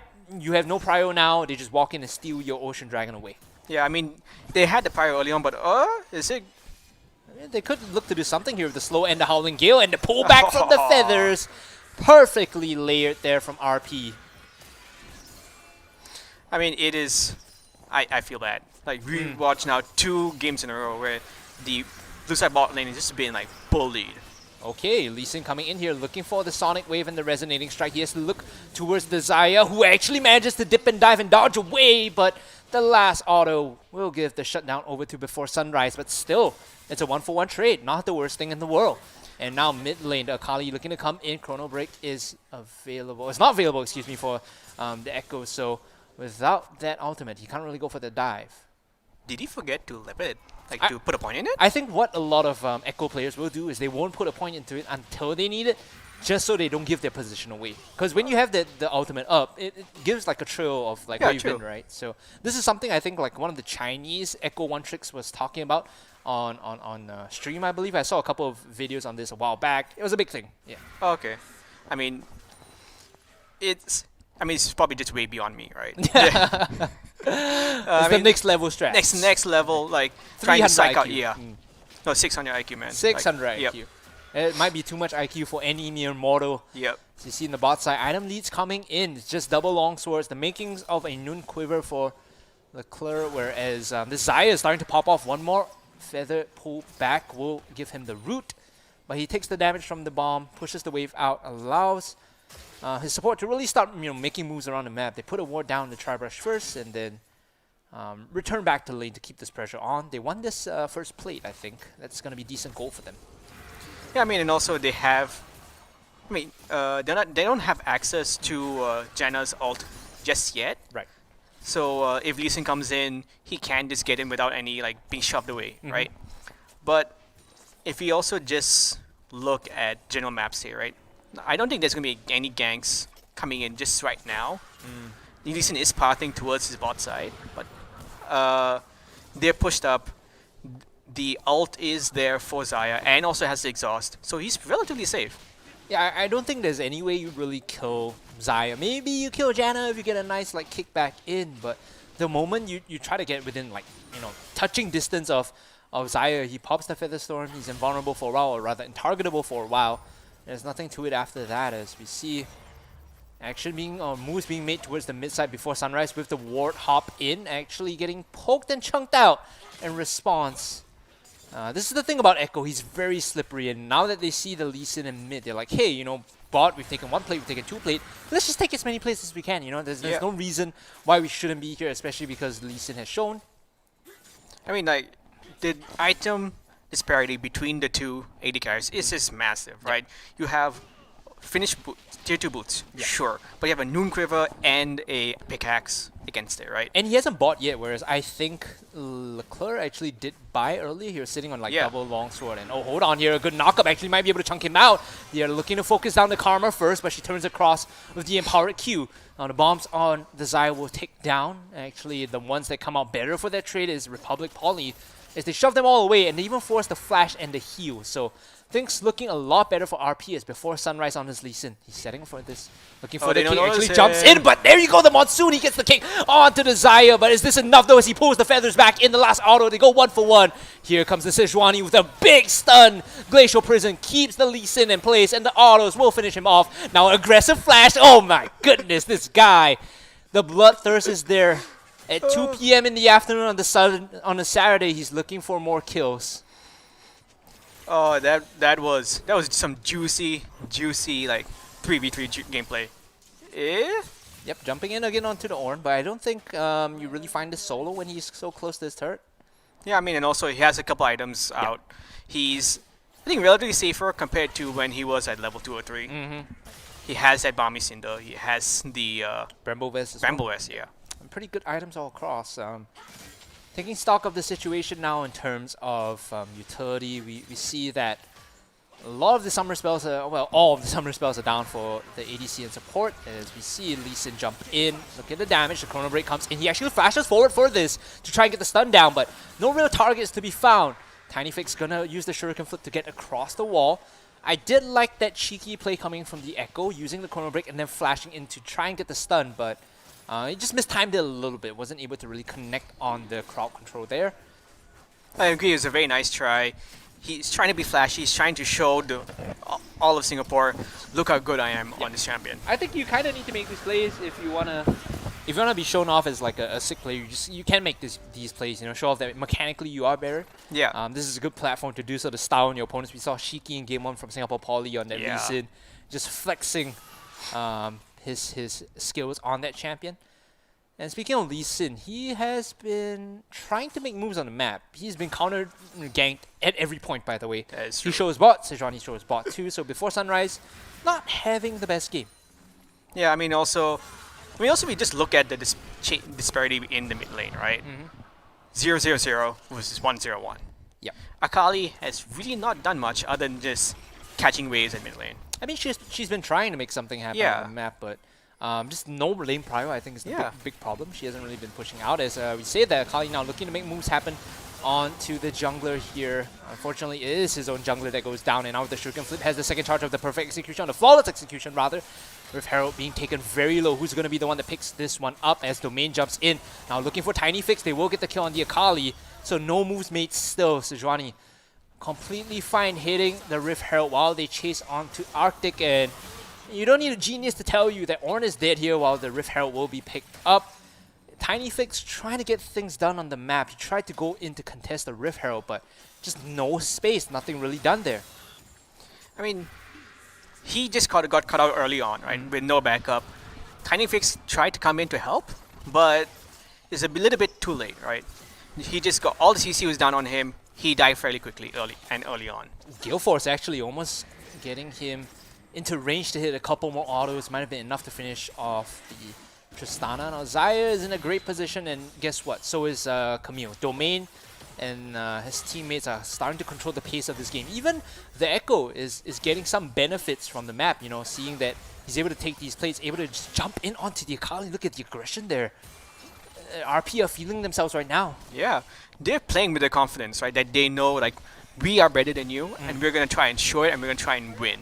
Okay, they're looking for Echo, but will they find it is the question. They manages to time the stun perfectly this time. There is still the Chrono Break and the Sonic Wave in, but if you take that, I think it's just a bait. Like, the moment he sees the Lee Sin flying in, he pops R, he gets that invulnerability for a moment. Now, eyes on the bot side, 1v2. Tristana and Karma trying to go up against the Zaya, who does have Feather Storm, by the way. So there's no way she's really dying. There's no immediate CC, right? No. I mean, she's just pushing her advantage, right? And I just want to really quickly just point out to you guys. Oh, they're jumping in onto the Janna. She has the Monsoon, pops it immediately, but the burst is still there. Now she's down to a quarter health as the Lee Sin comes in with the kick and the Sonic Wave ready strike to follow through. The exhaust down will keep the Zaya alive for a while more as she dodges the next Sonic Wave. That was crucial. She got tagged there. I think she instantly dies as TinyFix now. Finally, he might be able to clean up this fight. Has the flawless execution. 5-point strike to get the kill on the Janna. Now looking for a bit more. Sees the Sejuani Gale Force in and he gets the second, the double kill. The ADC from RP is able to pick it up and Sejuani is there to provide backup. The bouncer doing his job. Mid looking for the tier 1 will go down. Echo now jumping in. It's fights all across the map from coast to coast, from bot to mid. We go across and, well, they get the structures, they get the kill. 6-3 and 2. This Zaya is well and truly online. Yeah, and I think I just want to very quickly also just point out they're almost 10k gold up. Okay, yeah, did not notice that, but the fact that it's 10k 15 minutes in, that is an absurd amount of gold. That is that's absurd. I mean, everyone other than Janna has a bounty. And everyone give it time, bro. Give it time. Yeah, everyone also has a mythic. Right, and everyone also other than Janna also has. Okay, well, Janna has the mythic now. Yeah, Shurelia's is an awesome way to disengage and commit to fights. I think in the draft we were kind of talking about how RP doesn't need to all-in fights if they don't want to. They have this like flexibility, like, oh, are we gonna fight you here? Are we gonna back out? Chrono Break, Monsoon, you know, so many tools. Shurelia just adds another wrench to the toolbox here as they can look to abuse their gold lead, like you were saying. Slightly less than 10k, we round up, you know, casters and math. No good. We don't do math on stream. I mean, like, see, if you just look at the team compositions as well, right? The engage from KAPLAN is, yes, they're slightly non-committal with ITECC and his Ornn ult, but everyone else has to jump in to engage, right? Whereas, speaking of jump in, they're looking for the Zaya here, but again, they're unable to really single him out. It's just so dangerous when you don't have the vision. They pretty much cleared out the bottom half of the jungle here as the Echo jumps in. Has the Proto Belt to close the distance, but look at just one combo coming in from the Echo. Chunks Leclerc out to like what, 20%? 30%? It's insane. It very much is. And also, they're getting now the Mountain Dragon. They're on Soul Point. And like, if they want more, like, how are they just gonna kill them, right? I think the next one with the shield is just gonna be like pretty insane. Yeah. Because you have Camille, you have Sejuani. Like, yes, Camille is not super tanky, but she does love that shield. She already has one from her passive. Now, adding a flash shield on top of that just makes it that much better. Sejuani, of course, loves the stats from Mountain Dragon. She went Frozen Fist into Bramble into Plated Steel Caps. That is as defensive as you can get while still providing utility for your team. Yeah. I mean, also, the fact that Akali is just going to be so sad now. Yeah. Because no mythic RIP. Yeah, no mythic RIP. But also the fact that that Mountain Dragon is just like, if she jumps in, she has to get through like so much shielding, like for everyone to actually deal damage, right? And since she has to play so dangerously, right, it's putting her in danger, right? Yeah. Playing dangerously puts her in danger. Oh, a good insect Indo actually finds the Janna now. They have to be careful. Here comes the Ram onto the back line. They're able to clean up the fights. 2 kills already for RP, and now they're chasing down for more. Make that a third. As the Ornn goes down, a bit late to the fight, though, is going to be Tiny Fix and Leclerc, but does it make a difference at all? I feel like them joining in is just, you know, them late to the party. All the food's gone, and the entertainment has left, and now KAPLAN are left kind of just staring at themselves, wondering what to do. Yeah, I think at this point, it'd be most games, I'd be like, FF. Yep. Let's move on to the next game. But Yeah. they can't really do that in this situation, so they're thinking, how can we maybe get back into the game? You need to find value somewhere. Yeah. I mean, and also, normally I would say they'll all be going towards Baron to try and get Baron. But guess what? It's not even 20 minutes. Well, they still have second with Herald, you know. That's how early this game is. That's how much of a lead RP has. 18-5. The goal lead is 12k, so they're looking pretty solid, if I might say so myself now. Setting up this play onto the Karma. He's just zoning away from his team, right? Allowing them to just reset and look for picks. He's being cheeky, and also because his next item is going to be the Lichbane, and he's a little bit away from that, so once he recalls on the next buy, he should have it. Taking stock of the situation, you say, is it, you know, do we call time of death here? Is there one final fight in KAPLAN for them to come back in? What's the play here, Johan? I think if they're able to find like, a pick on somebody, actually not a somebody, they have to find a pick on Xayah. Right. Without that, right, there's nothing much they can do, right? They need to kill her. They're missing that damage, and then they're going to engage like a 4v5. Maybe, and that's the only way they can really try and catch back up. I think that's absolutely true, right? The Xayah has to die and has to be Tiny Fix to find the Xayah through the Feather Storm, because through the when you pop your ultimate, there is that like invulnerability, that evasion from Xayah, yes. But the second cast of the Flawless Execution with the execute damage might just be enough with the Rift Maker to pop the ADC for RP. That is going to be the goal as we see an unconventional play here, ADC versus top lane. Mano and Mano, they're looking for this solo, but the coward himself, ITECC, is gonna TP out. He doesn't even get the cancel. Okay. He gets out of that fight, but that's a bad sign, right, Johan? You have to think that is a bad sign. I mean, that's a TP, I wouldn't say wasted, but like not used proactively. Like, it's been done just to protect yourself, so you don't die and you don't lose. Oh, look at this Baron. Yep. Immediately as it spawns, Republic Polytechnic will move over to secure that objective. The only member that's not there is the Echo, and he's zoning away the mid wave. I say Echo, well, Domain on the Camille's bot side too. So they're pushing up the side lanes while claiming this objective. It should be going their way without any contest. As you can see in the bot side, Domain is just holding his own. The Camille is like, am I really going to push into the Akali? Seems like the answer is no. He's just going to back out. I mean, he's trying to play this a little bit safe just because he knows no one else is near him, right? So if he gets caught out, no one can help him. Other than maybe Echo with a teleport. Yeah, I do like that he knows his limits. This is the important thing, right? You're not overcommitting. And speaking of overcommitting here, feels like Echo might have gone too far. He got the lockdown onto the Ornn, but here comes the rest of the Goon Squad. The Ram Horn coming in, actually flashed away from. He's still alive somehow, still has the Chrono Break. The TP coming in might just force members of KAPLAN away. They don't want to stick around for the arrival of the Camille. A huge monster in the fight.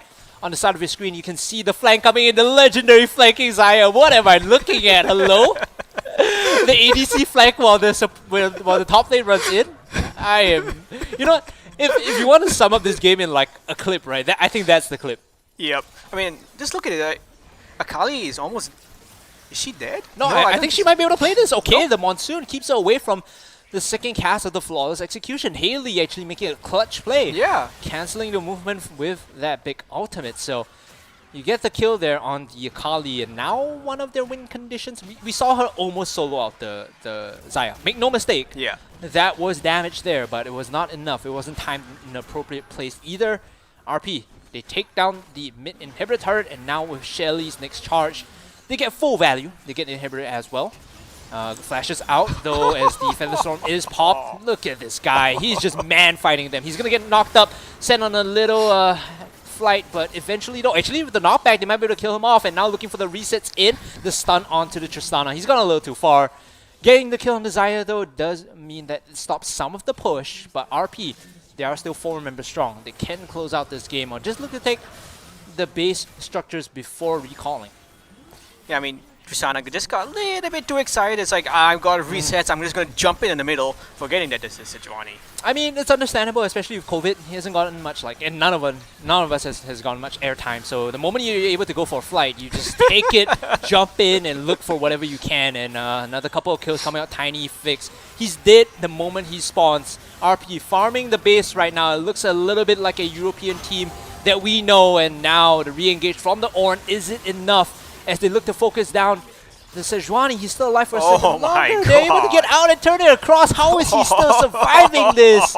He escaped with a sliver of health, and the 3 members of RP still alive will still close out the game. That is game 2, going the way of Republic Polytechnic. That is, I won't say some classic League of Legends, but that was some fun gameplay to watch. Yeah, I mean, it's so decisive when RP and I'm just like alluding to this because this is only our second game, but it's so crazy when you see this gap, the decisiveness coming from RP when they make the moves happen and they start popping off. It feels so tough to play against.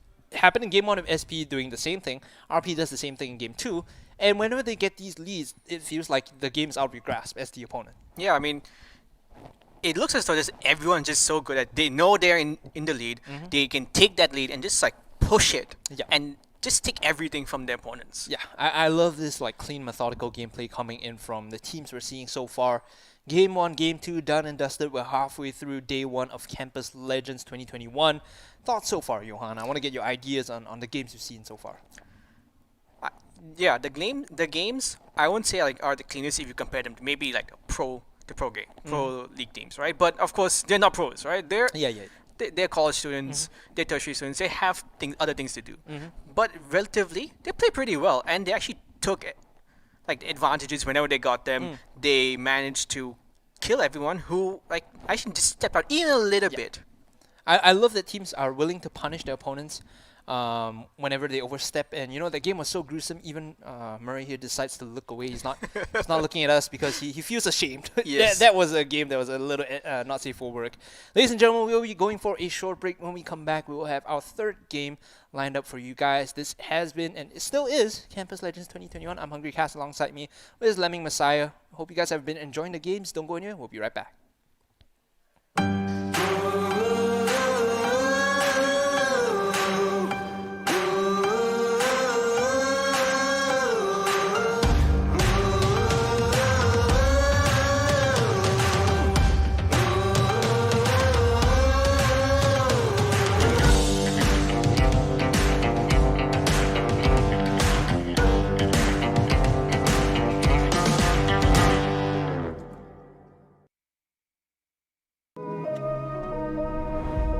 A lot of my painting is about movement.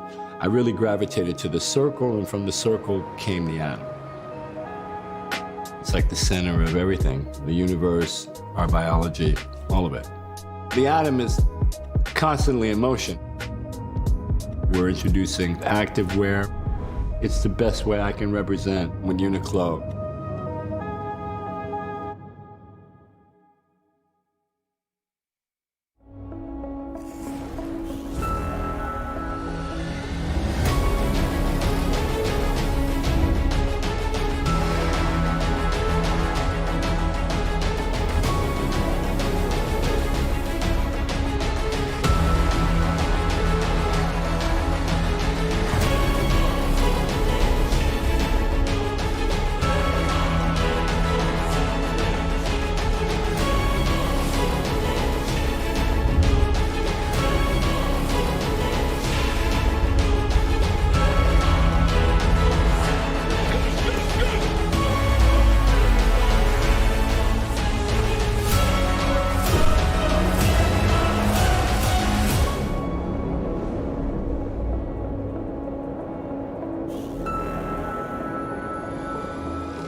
lot of my painting is about movement. I really gravitated to the circle, and from the circle came the atom. It's like the center of everything, the universe, our biology, all of it. The atom is constantly in motion. We're introducing active wear. It's the best way I can represent with Uniqlo.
Hey guys, welcome back to Campus Legends 2021. I'm Hungry Cass. Alongside me is Lemming Messiah. We had our nice lunch.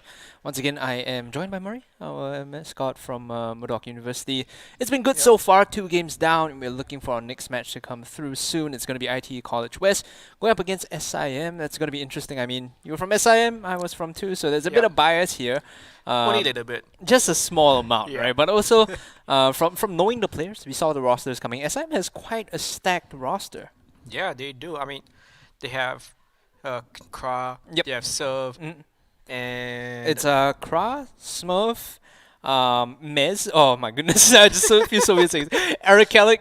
They have Ease as well. So Royce Tang. He used to play on a team called Thirsty Chinchillas with his brother, I believe. Fatboy and Ease were on that team. And they also do have Quake, who some people might know as Cab, from previous years of Campus Legends. So it's pretty good overall. It's like the running joke for us is like it's Mez and the retirement home, right? Mez and the boys, because these 4 or 5 players used to be ex-pros at some point, playing in not only just the GPL but TLC in the local qualifier legend circuits. So they have some level of competitive experience behind them. Like I think overall together they probably have like 10 to 15 years competitive experience altogether. So that's going to be pretty interesting as we see how this game unfolds.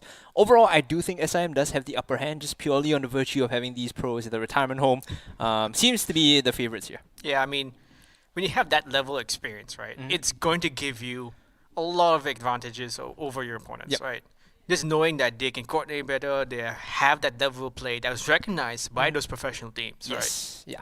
These are players that have shown at one point like they were the best in their field, they were the best in their role. More notably, just gonna put this out there, Mez, because it seems to be a running joke as well. In 2015, he had an AMA on Reddit. Hi, I'm Nicholas Mez Teng, #1 challenger in Southeast Asian server.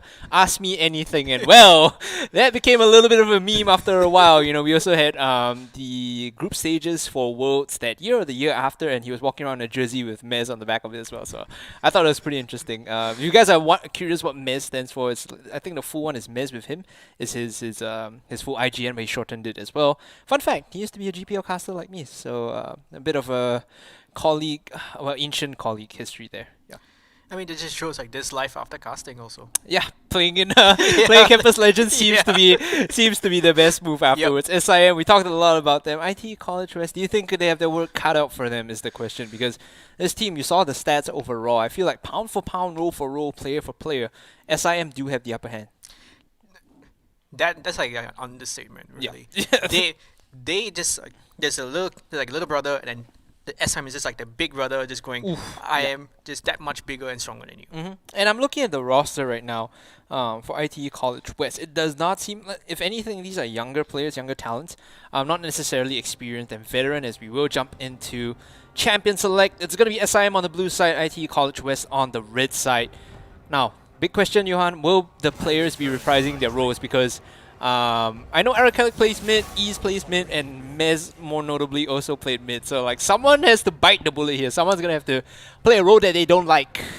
I mean, like it's a team game, right? Someone is going to have to sacrifice.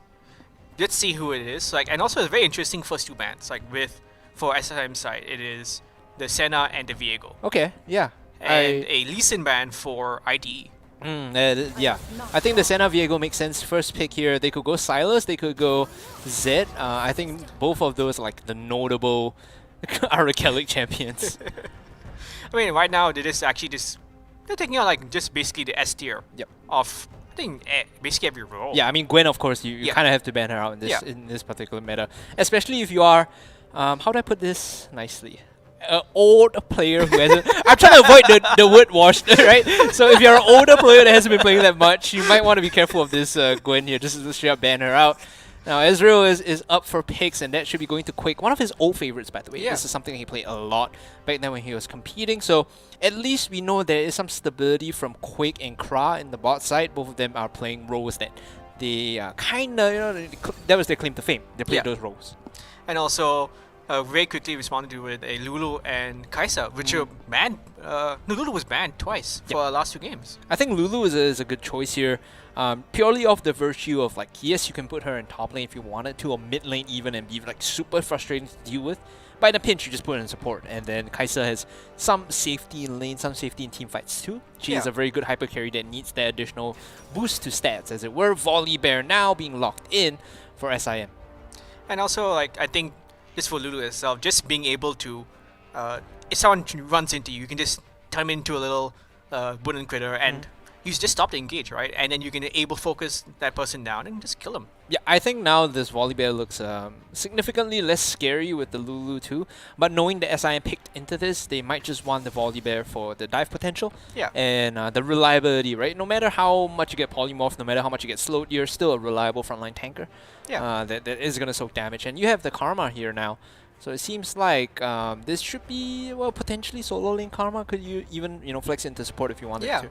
I mean, like, Karma and as well, very good poke lane bot, right? So they just do so much damage. They can do it so far away. It is just, I would say, sadly to say, absurd, right? Yeah. Sejuani is the last and final pick in this first phase of draft for ITE College West. Now, you have to kind of decide, what portion of the map they want to target out, right? Yeah. Considering that SIM have locked in the ADC, their jungle, and potentially a support, they kind of have to make a play. Maybe top is the choice here as they ban out the set. Maybe mid could be an option, but then again, Karma could go mid, could go top too. So it's problematic to say the least. Yeah. And if I'm able to see this correctly, I think it's an Ornn ban for the SIM side. Yep. Looks like it's going to be Ornn ban. Again, I have to be upfront and brutally honest here. The lights are just, blurring me out. I'm trying to see past this face shield into the screen with the lights on. I'm like, oh, is this what death feels like when you're about to pass away? There's a light. Yeah, just a light, but you can't see anything. Zir is gonna be the final ban here. Okay, ITE College West, they will single out like the solo lane pool essentially, right?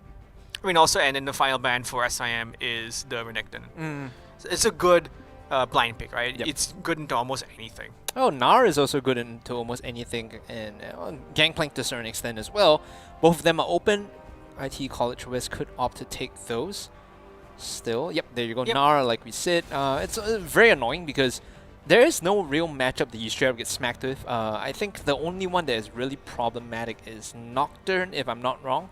So unless they play Nocturne top, there should be no recourse here for the Gnar. I mean, also, there is a chance if they can't just to pick Jace. Jace is a good... Oh, true, yeah. It's not a true counter pick, but you can match the damage of the Gnar. Well, Shin here is going to be the option. Nope, yeah, there you go. Yeah, Jace is the choice, matches the Gnar pretty well. In fact, I said Nocturne because that was meta, but Jace, in certain regions is like a tier 1. Yeah. You play LPL, everyone knows how to play a good Jace, so that is definitely something we didn't... I mean, I didn't spot out, but you called it very well. Now, final pick for SIM. They have to kind of solidify their roster, and with this Shen, it should be a... Well, now this, I want to kind of call it textbook and say Shen top, support Karma, and Jace mid. Then again, you could play Shen support and put Jace top and Karma mid, so a lot of ways they can adjust this, and it just, kind of reflects the flexibility of SIM's draft. Yeah, I mean, all 3 of the solo lanes, and actually both of the solo lanes, and also the support can actually be flexed out quite well. Yep, they will make their choices here. Looks like Kra might be looking for... No, actually, Nope. yeah, should be the support Karma here. Now, what I want to point out is the final pick for ITE College West was the Echo coming in. Echo into Jace. Early levels does not have the range to really deal with the poke, but the all-in potential from Jace, like once he commits to the skies with the hammer, I think that's the name of the skill, he's locked into the fight. Echo is going to love that with the Chrono Break.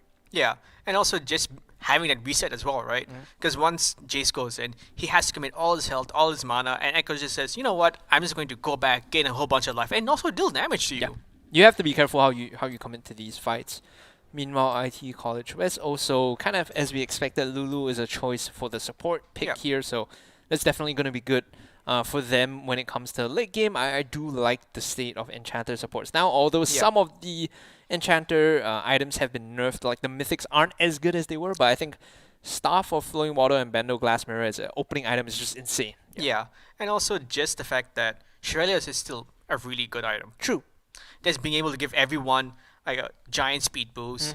It's like a pseudo engage. Yeah. Like, Especially when you have Gnar on your team, that Shurelius is gonna adding a lot of value when you turn to Mega Gnar, and Yep. you don't have to blow your flash just to get into the middle of a fight, right? yeah. It's the movement speed. You hop in, turn to Mega Gnar in mid-air, and then you slam him against the wall with the Gnar, of course. So I get what you're trying to say. You know that the Shurelius big value, big value.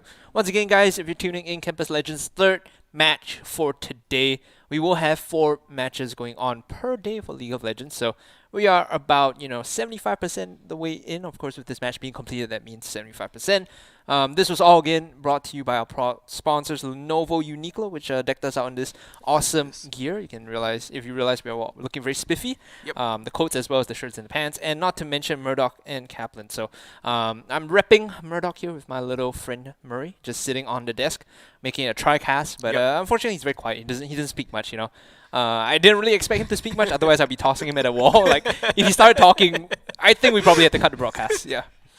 You're really getting into some Annabelle level stuff Yeah. there. If you're older, then I guess Chucky, right? Yeah, Chucky as well. If you're like maybe like 5 years older than us, it's Chucky at that period. yeah. That was the movie that killed everyone's like childhood. You never want to play with any dolls anymore. True. I mean, even Gremlins. Oh yeah, Gremlins. Okay, now we're getting a bit too. We're starting to date ourselves already, right? Yeah. I wonder if kids these days still experience the same thing because it's all like with the idea of Campus Legends again, people start playing games young. Yeah. I wonder if anyone has ever seen like a Chucky doll at all. To be honest.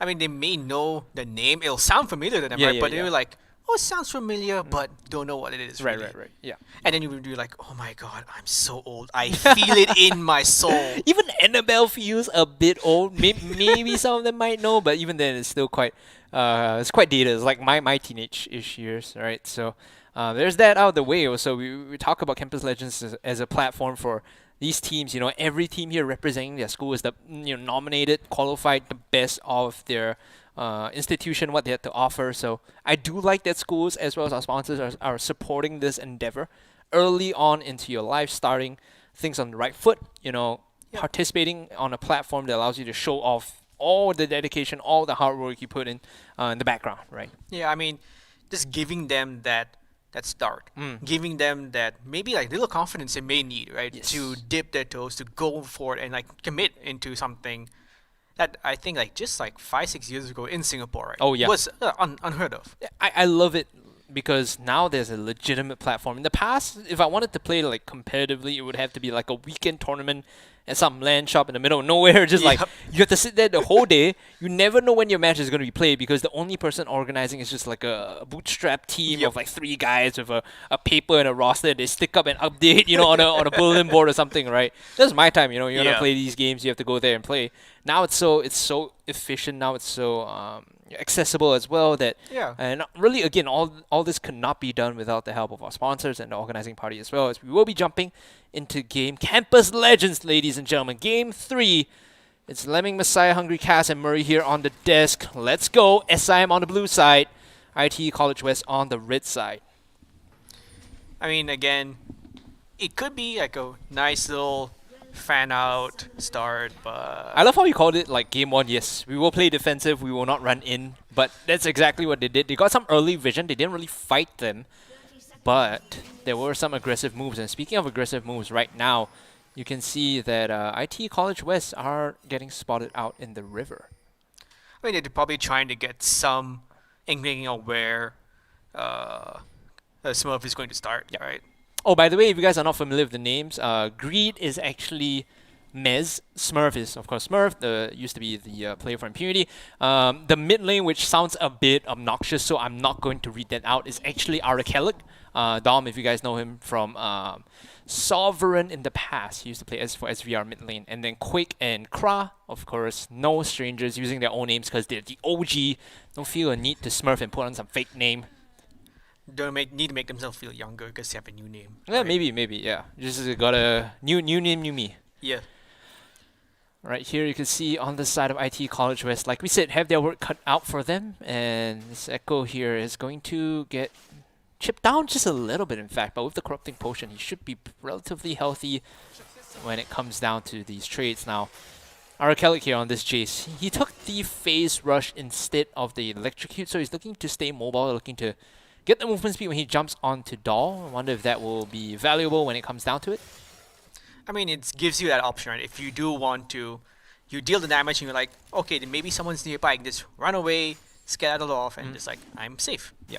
And he procs those very quickly too. Yeah. I think just with your W and power on the cannon form, you swap to melee, get 3 very quick hits off, including your Q, which to the skies drops you closer to them. Oh, look at the poke coming out.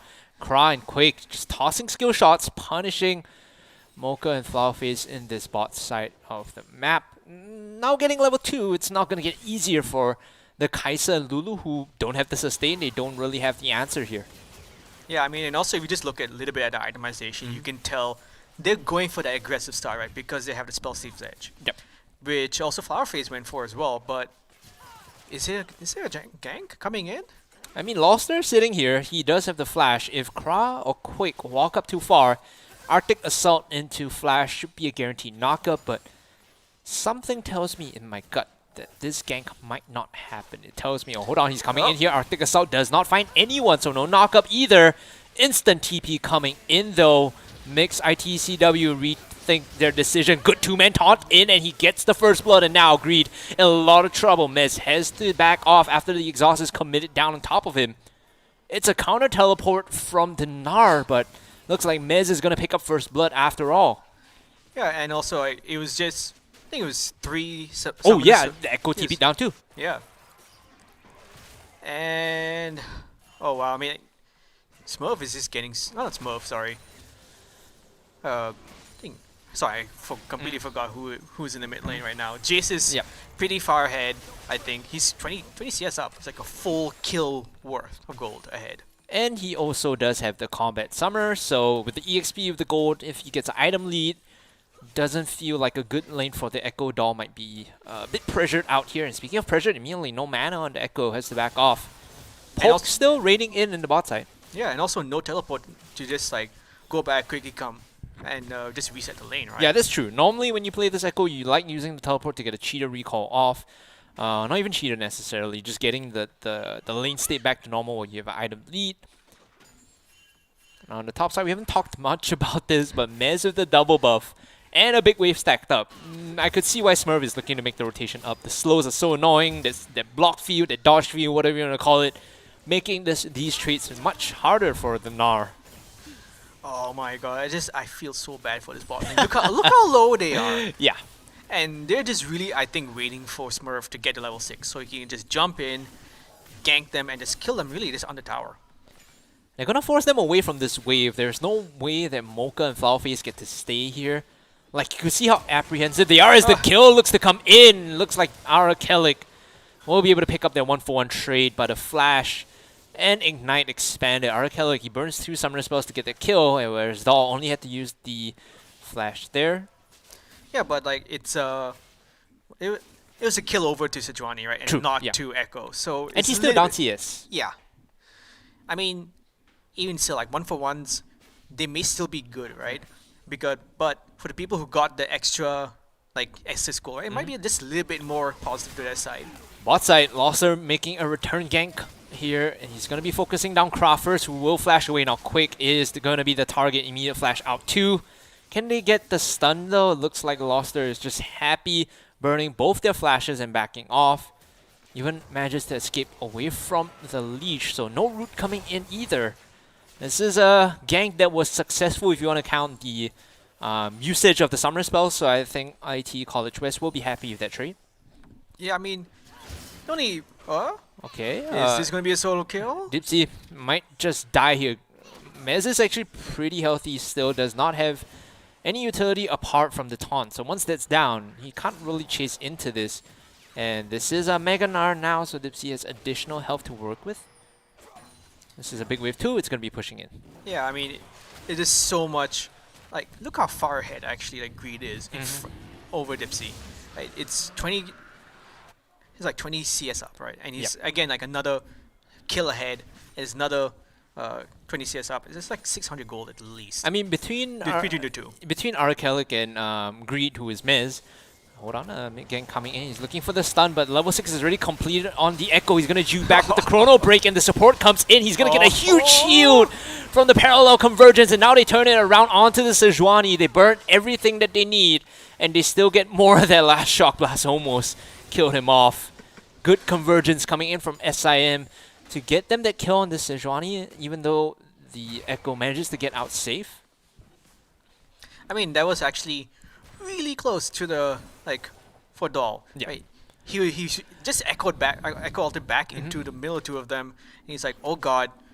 But his teammates were there to back him up. Yeah. And he was able to at least survive through, even with the loss of Lolster. But more importantly too, I think Kra was able to roam up just because this bot lane is under control. Like Quake has he's not facing any pressure at all. He's farming with Mystic Shots, allows Kra to come in, make these plays happen. So it feels good if you are SIM right now. They are in a good spot in terms of gold leads. They are like, what, up 3k? Almost 8 minutes in, and now they're looking for a little bit more as the root comes in. Another Mystic Shot is going to be blocked by the minion, but it forces the heal in response to the Ignite. So Kra, he tries to go for that kill. Will burn the Summer Spell again, and now maybe at level 6, they have the True Shot Barrage. They're looking for the snipe. It comes through, it tags Mocha, but the shield from the Lulu keeps him alive. A second or third Mystic Shot might just kill him off, and it looks like ITE College West, they will have to put on their dancing shoes and try to get away from the skill shots coming in. Another Mystic Shot will be up in a second. It barely tags Mocha. It's starting to feel like SIM are shooting fish in a barrel here in this bot lane, and CW, they're running out of space. They're running out of air to breathe inside this barrel as another solo kill comes in the mid lane for ITECC. I mean, this is insane, man. Like, it feels like Quake just shooting out homing missiles. Yep. Like, I mean, it's barely missing, but still, like, just keep them away from the wave, denying all that CS, all that, not experience, really. Right, but Just the goal. just the gold, making them fall further and further behind. I mean, he's already has 150 bounty on it. Meanwhile, 3-1-0 on this Jace ITECC. Did we expect anything less of this guy? I mean, he's every right to pop off, and he is doing so right now, even against an opponent who did pick into this matchup, by the way. It was Echo into Jace. So the thought process here is like, on the CW side for College West, they were probably thinking Echo probably deals with the Jace pretty well. But ITECC just smashing him in this matchup. IT College West, they are behind, but they are not out either. They still have ways back into this game. Remember, we talked about this. Kaisa has PO. She needs the items, yes, and she needs the setup. But when you're down 40 CS, it feels kind of awful. It feels really awful as well. I do agree with you. And also, he's getting closer and closer to his Divine Sundra. And, is ITECC might just be going for a solo here. Actually, the charge coming in knocks Doll away, but one last auto should be able to give him this turret. Instead, you can see the mid-side Lostler is actually getting caught out. The Sejuani very low now, having to use the Arctic Assault away because Smurf was there. Neither of these players really committing all too much to shove the Sejuani away. Meanwhile, on the top lane, the 2015 #1 challenger player, Nicholas Mez Teng, holding a 20 CS lead. and also just relegated to playing a Shen. Yeah, I mean, it do be like that, right?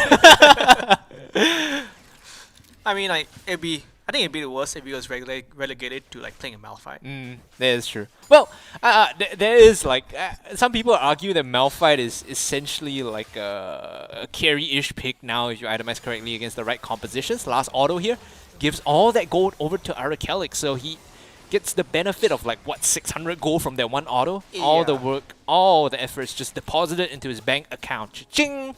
ITECC's gonna base here and pick up a mythic item. I think Duskblade might be the choice here. Maybe Eclipse. I think Eclipse might be better, actually. Yeah, Eclipse might be better in this situation. Just because you have two giant tanks and, it's another solo kill.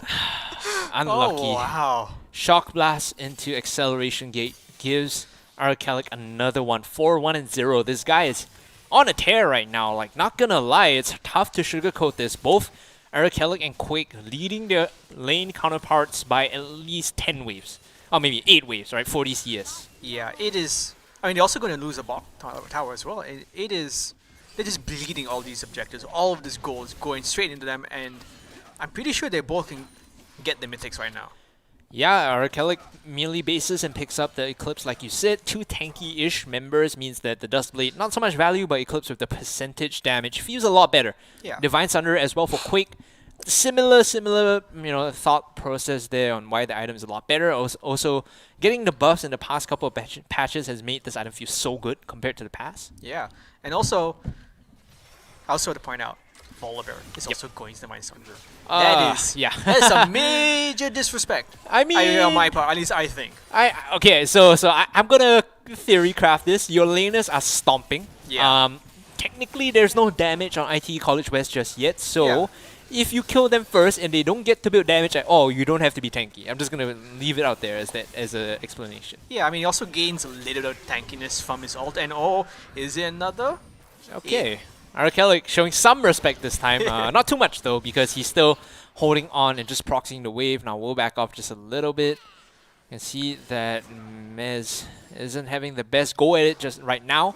In terms of getting poked out, getting damage in, he's getting poked out. Dipsy is just holding on.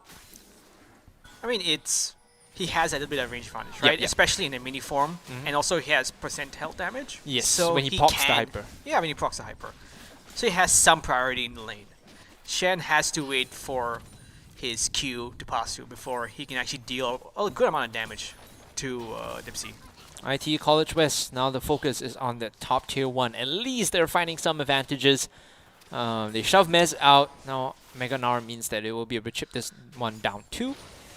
Meanwhile, ITECC playing super aggressive in the bottom lane, pushing up, daring ITE College West to come and challenge them really. I mean, if you want to kill ITECC, you kind of have to send like 3 members down to even find a kill, and it could just be a 1-for-1.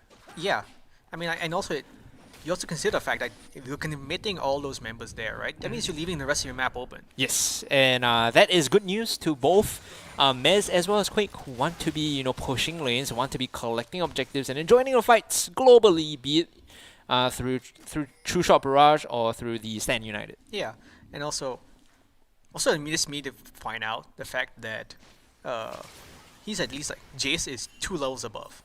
He has his, upgraded ultimate. Yeah. Upgraded with the quotes there. Yep. Air quotes, you can't see it, but he is doing it.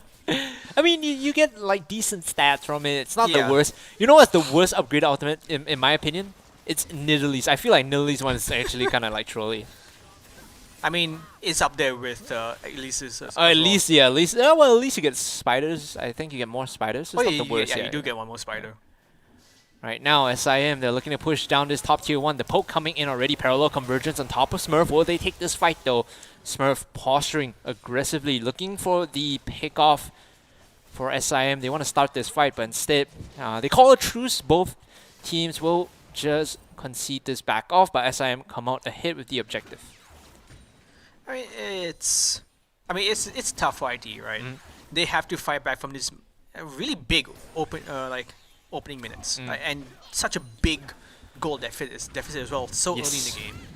You say, big, it's 7k at 15 minutes, it's almost 2,000 a minute. That is insane coming from SIM, and bear in mind, all these, leads that they've been gathering are largely from, solo kills on ITECC, and farm disparities that come in from the solo lanes and the ADC and the support lane, right? It's not that they're just winning massive team fights, it's just solo advantages. Yeah, it's just they're actually just styling on their opponents. It's literally just that. And also I want to commend Greed for just building a Barmy Cinder item compared to the first Shen in our game. In the first game. Was it Divine Thunder? It's Divine Thunder, and I was, as a person who plays a lot of Shen, it hurt me in my soul. I mean, we again, like I said, and I'm not being sarcastic. Well, maybe I am, but what less can we expect from the 2015 #1 challenger player in Southeast Asia? What less can we expect, right? He's following the correct build path. Yes, correct. Good stuff coming from Mez in the top lane. Level 10 Shen versus the level 10 Gnar. He's not looking to let up the pressure anytime soon. In fact, he's just going back down to the bot lane to continue that push. Meanwhile, second Rift Herald is up. I mean, this is tasty objective here for SIM. Yeah. And also just to show how good the laners are, right? Just look how involved Volibear is. Right. He's 0-0-1. And all he's doing is just securing objectives for his team. 2 dragons, 2 Rift Heralds. This guy is playing the map. He's not playing for kills, he's playing for objectives. Yeah. He's been there when his team needs him. All he has to do is really cover them and path, and He's up, what, 28 CS, I want to say. So that is still decent value coming in as he pops the Rift Herald in mid-tier 2. The charge plus a couple of autos in from ITECC should finish this one off. And IT College West, they're trying to defend. They're trying to put up some resistance, but it looks like there's no... Oh my god, look at the damage! What was that? Oh, I think we felt that shock blast all the way over here. Yeah. My clothes are significantly scarred now as the engage comes in. Parallel convergence from Doll. He's going to use the chrono break, jump away, but Mez just a little short on that taunt, not hitting the target that he wants. Had to use the Stand United too, by the way. Now he's caught. He's overextended. Killing Instinct in from Mocha. They're looking for the damage, but where is it? KAISA doesn't have the items just yet. Riding the Thunder into the fight. It's going to be Smurf leading the charge. Back and forth. SIM, they play the edge of this fight. No kills just yet on either sides, but big ultimates and summoner spells committed from both teams. Yeah, and this looks like they're just going to go to and get the Infernal Drake, which is actually pretty free for them, in my opinion. They have a bit of the health advantage. I think they don't have the ultimate advantage, but they're just so far ahead, right? How can they really be contested? Oh, look at it. One shot coming in. He flashes through, and with the last auto and the ignite, it looks like Dipsy is going to take down. Unfortunate, but another solo kill coming in for ITECC. This is Soul Point right now. It's Inferno Soul, by the way. So SIM, they're on the cusp of picking up that Soul with the next objective taken away. 2 minutes on the Baron, so that's not the worst thing in the world. There is some, sort of this lull here for ITE College West.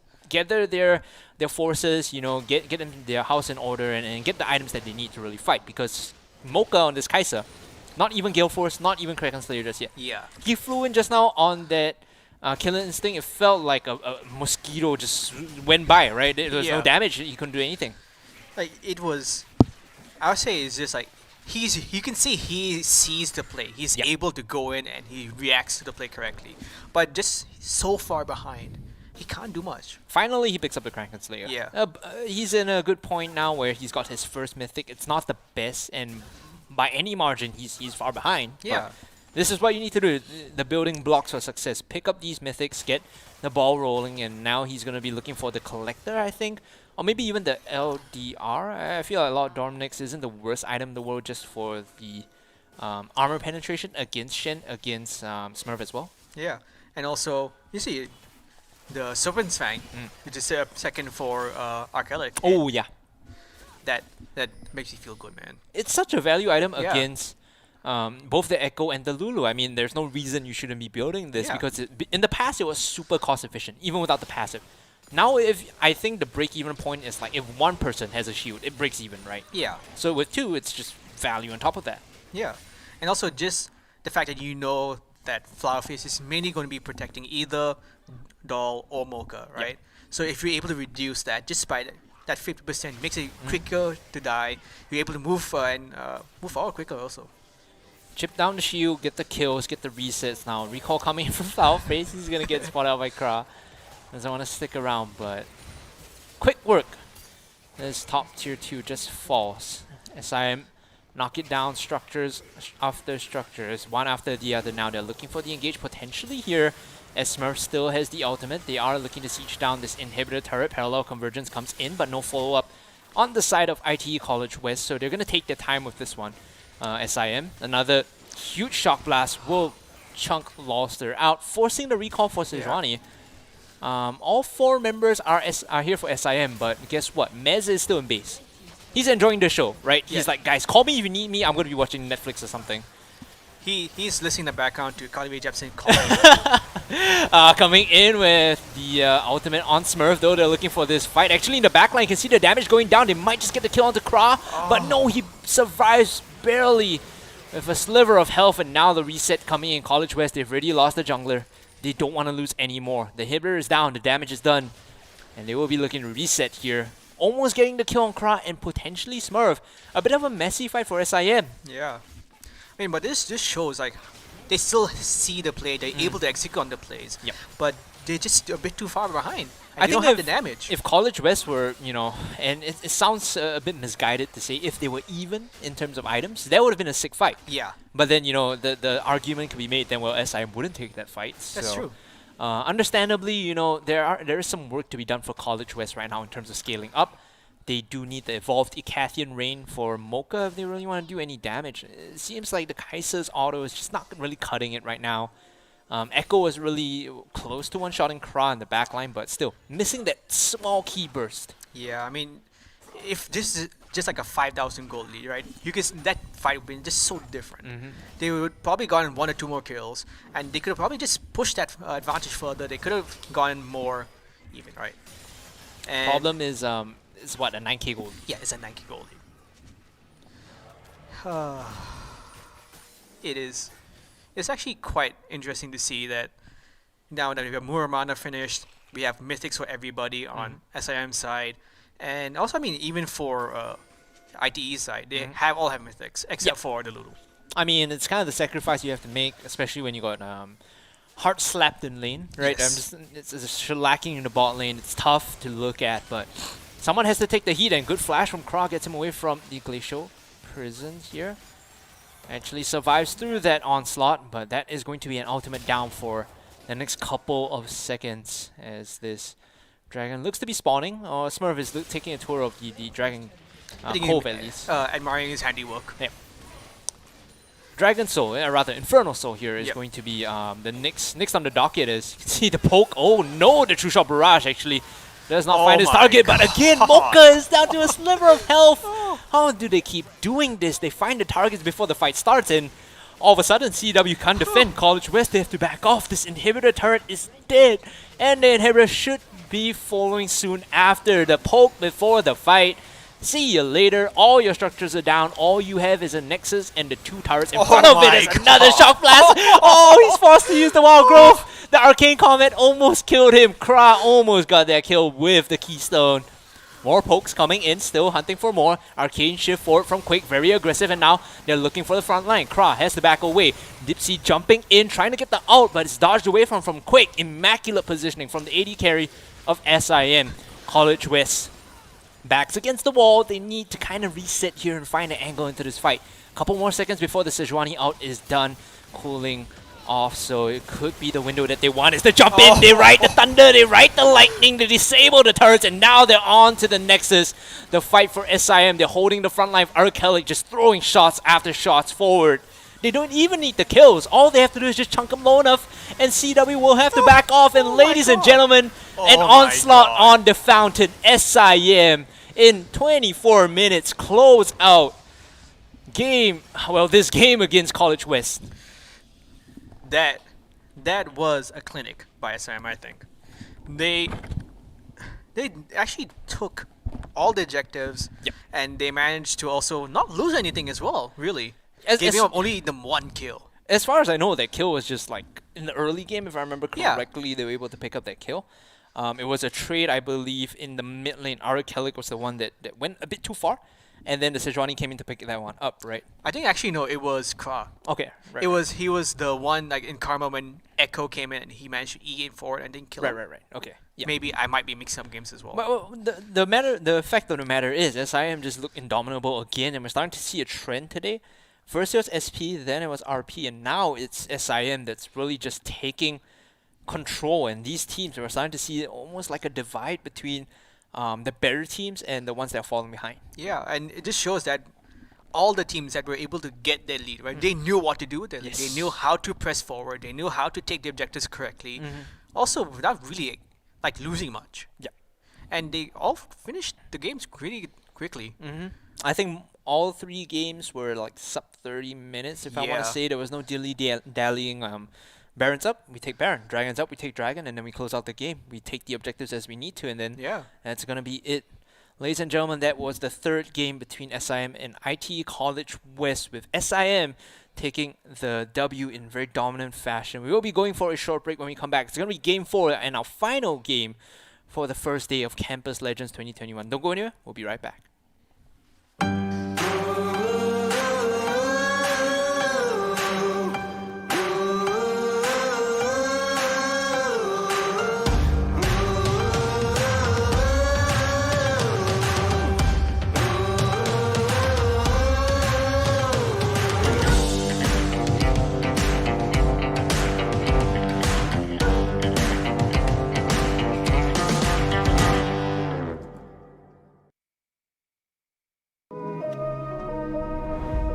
A lot of my painting is about movement. I really gravitated to the circle, and from the circle came the atom. It's like the center of everything, the universe, our biology, all of it. The atom is constantly in motion. We're introducing activewear. It's the best way I can represent with Uniqlo.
Welcome back, ladies and gentlemen, to the final match of Campus Legends 2021 Day 1. Remember that we will have weekly action for you guys here on Saturdays and Sundays for the rest of June and July, all the way until playoffs. So I'm Hungry Cast. Alongside me is Lemming Messiah. Johan, how do you feel about today so far? 3 matches down, the last one to go. Actually, they've all been pretty good matches. They've all been fun to watch. You won't have to necessarily see all the tactical moves, but they're all like flashy and they present a lot of good gameplay actually. Yep. And we're not wasting any time here. We're jumping into draft. It's going to be IT College Central up against Neon Polytechnic here. IT, of course, on the blue side, Neon on the red side. Interesting. The Katarina ban. I don't know, man. I don't know about this one. It could be like some secret tech, which they maybe saw someone playing and decided, you know what, I don't want to play against it. Yeah, it's funny because I actually do know someone on the roster of IT College Central is playing Leo Maris, real name Bros. So all the best, Bros. I'm going to be flaming you if you start feeding. Just going to put that on out there. Now the band's coming in. It's going to be Akali, Morgana, and Rumble here. Interesting. Whereas on the side of NP, I'm not particularly sure how this one's going to work out. Okay, early Karma. Might just be locked in here. Yeah, I mean, they also managed to first pick very quickly the Ezreal on IT side. Yeah. And then also Xinjiao for them for NP side. Yeah. Fun fact, the screen that we're watching on is actually telling us that if we don't do anything, if we don't press any button, the TV is going to turn off. It's pretty funny, right? Imagine halfway we're casting, we just don't see anything, it just dies. That would be a nightmare. But yeah, we see this in Zhao. We talked about this a little bit. Recent, I want to say, changes to his kit has made him very popular across the world, right? In terms of value. What does he bring to the draft? I think just being able to engage from such a far range, right? It's just make him so invaluable, and also the ability to just build anything really on him. He has the flexibility. Like he can go tank, you can go squishy, you can also go sustain damage as well. I do like that. Yeah, you mentioned very flexible build path. You could do like Frozen Fist, you could do Eclipse. You could even go Conqueror or Hail of Blades, depending on what build you want to, how deep into damage you want to spec, right? So, Ezreal, Braum, and Lee Sin, first 3 choices here for IT College Central. Neon, however, they only reveal the jungler. Karma, for all intents and purposes, is going to be a flex pick. Seen her play top, seen her play mid. Now could be a support option with the Ashe, a lot of poke. Yeah, and also a good amount of engage as well, because Xinjiao just jump. If W hits anybody, he can just jump in and get that slow. And also Ashe can just throw her ult in. And the Crystal Arrow hits anybody, you can just engage on that with a single person. More importantly too, the Xinjiao is like pseudo tanky, right? In the sense that once he pops the Crescent Vanguard, he ignores damage from anyone outside the circle. So that Ezreal Mystic Shot, basically if he's standing outside, it doesn't really count for anything. Similar to any sort of artillery or range damage coming in. So if you're going up against the Xinjiao here, you might want to think twice about how you're going to be fighting against him when he pops the ultimate. We heard the Annie ban come up. I do kind of wonder what the focus is here, because that's not something we see all too much. Yeah, I mean, that broke me for a quick second, right? Because why would you be banning Annie unless because I know it's a beginner-friendly game, champion, right? Yeah. But we reach this level. You have the certain level expectations of your opponents, right? And maybe they're trying to get rid of that CC, easy CC, right?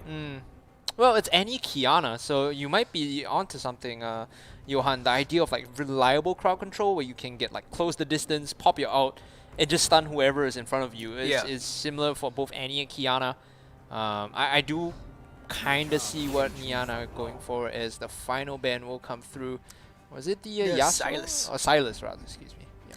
And also, the one thing that also surprised me, the fact that Gwen made it through first phase. It wasn't banned until the second phase. Gwen is actually still open, so I'm curious if both Neon or IT College Central know this, or are even aware at this point, because that's been very popular so far. Orianna is going to be the choice here, a very stable, solid mid laner. I feel like whenever you're in doubt, Orianna feels like a pick that fills any particular niche that you want, right? Team fight, control, good laner. Problem is you don't know what you're playing into, which is why you kind of have to do the Orianna. I mean, Orianna is just a good safe pick, right? And also scales really well into the late game. And if you manage to get that key shockwave, you just can win the game. Or not game, but the Yeah, team fight. Well, winning a team fight, you win enough of those, you win Yes, the game. true. So, take it step by step, moment by moment, fight by fight. Right now, Victor will be the choice to go up against the Orianna, and I feel like this is now a bit tricky because now you have this middle lane where no one wants to fight, they both want to farm up. But Xin Zhao, he wants to go in, he wants to put pressure onto something, so they need to pick a lane here that can make use of the Xin Zhao. Yeah. And also, the fact Karma can also still go mid. If you guys saw last week's LCS, Abadage became Karma Dage, Yep. and he just and they just found success with the Karma Xin Zhao. Well, the problem here is then where does the Orianna go? I mean, Yeah. it might be a difficult one, right? So I'm still with this Gnar locked in. I'm still kind of sold that it's going to be Karma support, and this is a poke heavy lane. Even though you have Ezreal Braum, only so much you can absorb with the Unbreakable. Yeah, and also it also lasts for so long as well. So once that Unbreakable is down, he is vulnerable to all your damage. Now we look at the draft. We sit, Xin Zhao wants to be early, active early on, wants to try and make plays. Is the Gnar lane the focus? Is it the Orianna? Like, where do you think this Xin Zhao is going to be hitting? I think he may focus on the top lane just Okay. because Gnar has that range advantage over Set. Yeah. So he can bully him. He can maybe soften him up more for Xin Zhao to come in and kill him. Still need to respect the Haymaker though. Yeah, I feel like you that's still one have of to the, respect it. Yeah, but it's going to be at least easier than maybe with Victor because Victor just if you get jumped on, you just throw down your gravity field. You can just like wait, right? And if he gets stunned, he can't do yeah, much. I think well, there are ways around it. Maybe like I guess if you do like Hail of Blades Xin Zhao, True, you could get the knock up pretty quickly. that is true. But still, like you said, the gravity field is a very good deterrent. It's one of those things that make you think twice, like, oh, this is a free gank, but now with gravity field up, you're like, do I really want to go because if Lee Sin is behind me? This gank kind of falls apart. Yeah, and also the fact that he can also just get his Q shield as well, the siphoning strike, right? So just get a free shield. You can hit them back for a good chunk as well. That's a good point. I think mid might not be the choice here for the Xin Zhao. Maybe you go top instead, whereas we look at the draft. How do you feel about ITECC College Central? I mean, they're very good scaling. Ezreal and Victor would love to be in the late game when they get the items, right? The set, however, is a bit of a question mark for me. I feel like set the more we talk about it, the more I'm reminded of this build called the Mathematically Correct Set. And there's an article up there on One Esports by a mutual friend of both Leo Maris and mine, Tanya May. She wrote about it in depth about what the best stats to build are on set. So I think in essence, the idea is you don't want any resistances. You want AD and you want health because of your Haymaker. The bigger your health pool, the more you can store up the grid and the more true damage you can do with the middle of the Haymaker. And also the fact that the more like damage potential you also have with more AD as well. Because now they switched it to where your AD also scales a lot better up from your Haymaker as well. And also the fact is also you still have a lot of good percent HP damage with your Q. True. And you also have some playmaking as well. With the I think it's Showstopper. Yeah, Showstopper. I think overall we'll be looking like one of those steric gauge kind of games where it just feels really good. You can be a frontline for your team.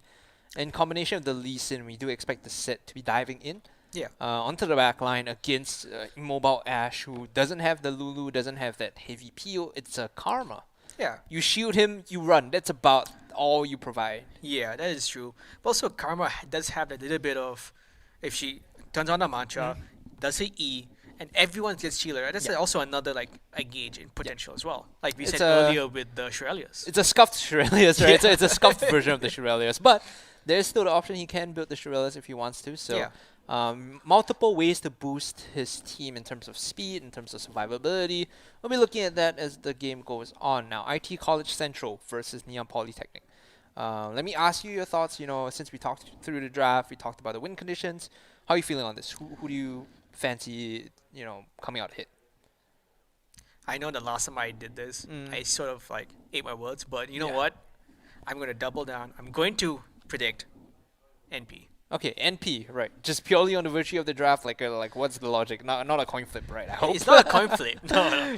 I do like the fact that Orianna and can still get in. She still has that game changing ult.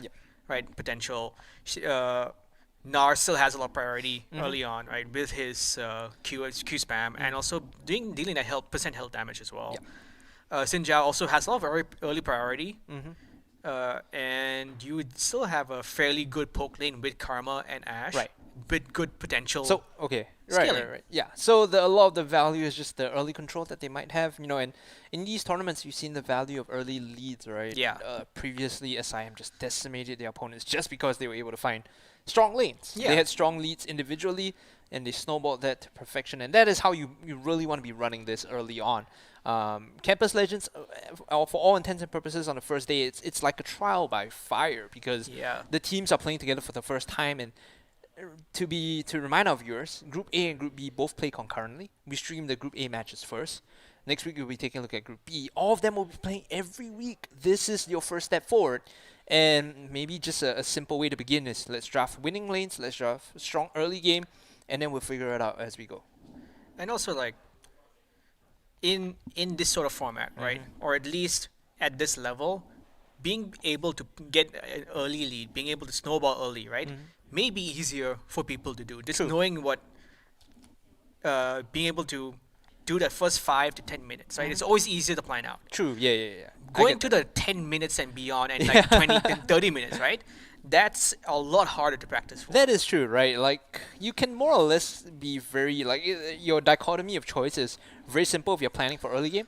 If you're planning to scale, there's so many factors. What if we just, straight up get slammed in lane and then we have to do so many things? What if we lose 3 dragons? What if we can get Herald? What if we can get turret? So I go, you mean narrow down the variables. Yeah. Play for early game, and hopefully that gets you the big W. Ladies and gentlemen, we are ready to jump into the game. It's going to be IT College Central going up against Neon Polytechnic in our final game for today in Group A. Remember, like I said, this week we'll be taking a look at Group A, and next week will be Group B. And, well, by the end of the group stages, we will see which are the top 4 teams from each group to proceed on. It's going to be fun. It's going to be exciting. Campus Legends 2021, ladies and gentlemen. On to the Rift. IT College Central on the blue side. Neon Polytechnic on the red side. Are you going to call it the defensive start? Are they going to just, turtle and not go in for vision or fights? They might. It looks okay for the foreseeable 20 seconds. Yep. It looks like it. Okay. I like that you add the caveat Yeah. for the next foreseeable 20 seconds. Yeah, I have to add that caveat. Always good to have some plausible deniability, Yep. but you might be right on the money because we see Vision being put down. Right now, Cappuccino is just going to back off and pick up the sweeper, which is more or less what we expect, right? I feel like this is the play for a lot of junglers just because you want that early Vision denial to make sure the gank happens. Whereas for Lee Sin, and for those of you that don't know in chat, I play a lot of Lee Sin, mid, top, jungle, whatever. I love this champion just because he's a highlight reel all-in-one, right? You actually do want to hold onto the trinket because it gives you additional mobility as opposed to the sweeper. Yeah, and also on the point of Lee Sin, right? If you do really well, you feel good. You feel that satisfaction, right?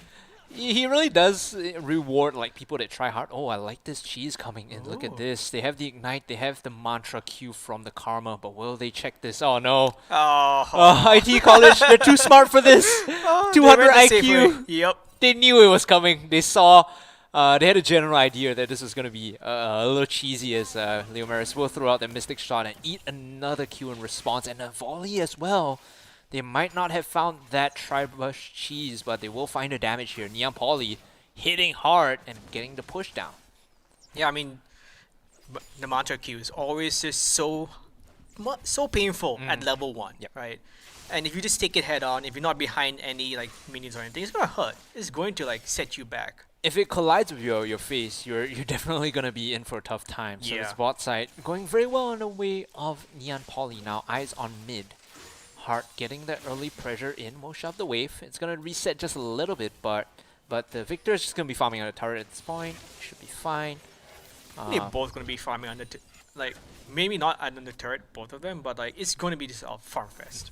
By the Unless way, some kind of like jungle intervention is gonna come in. and I don't expect it, especially because both junglers are still clearing their camps.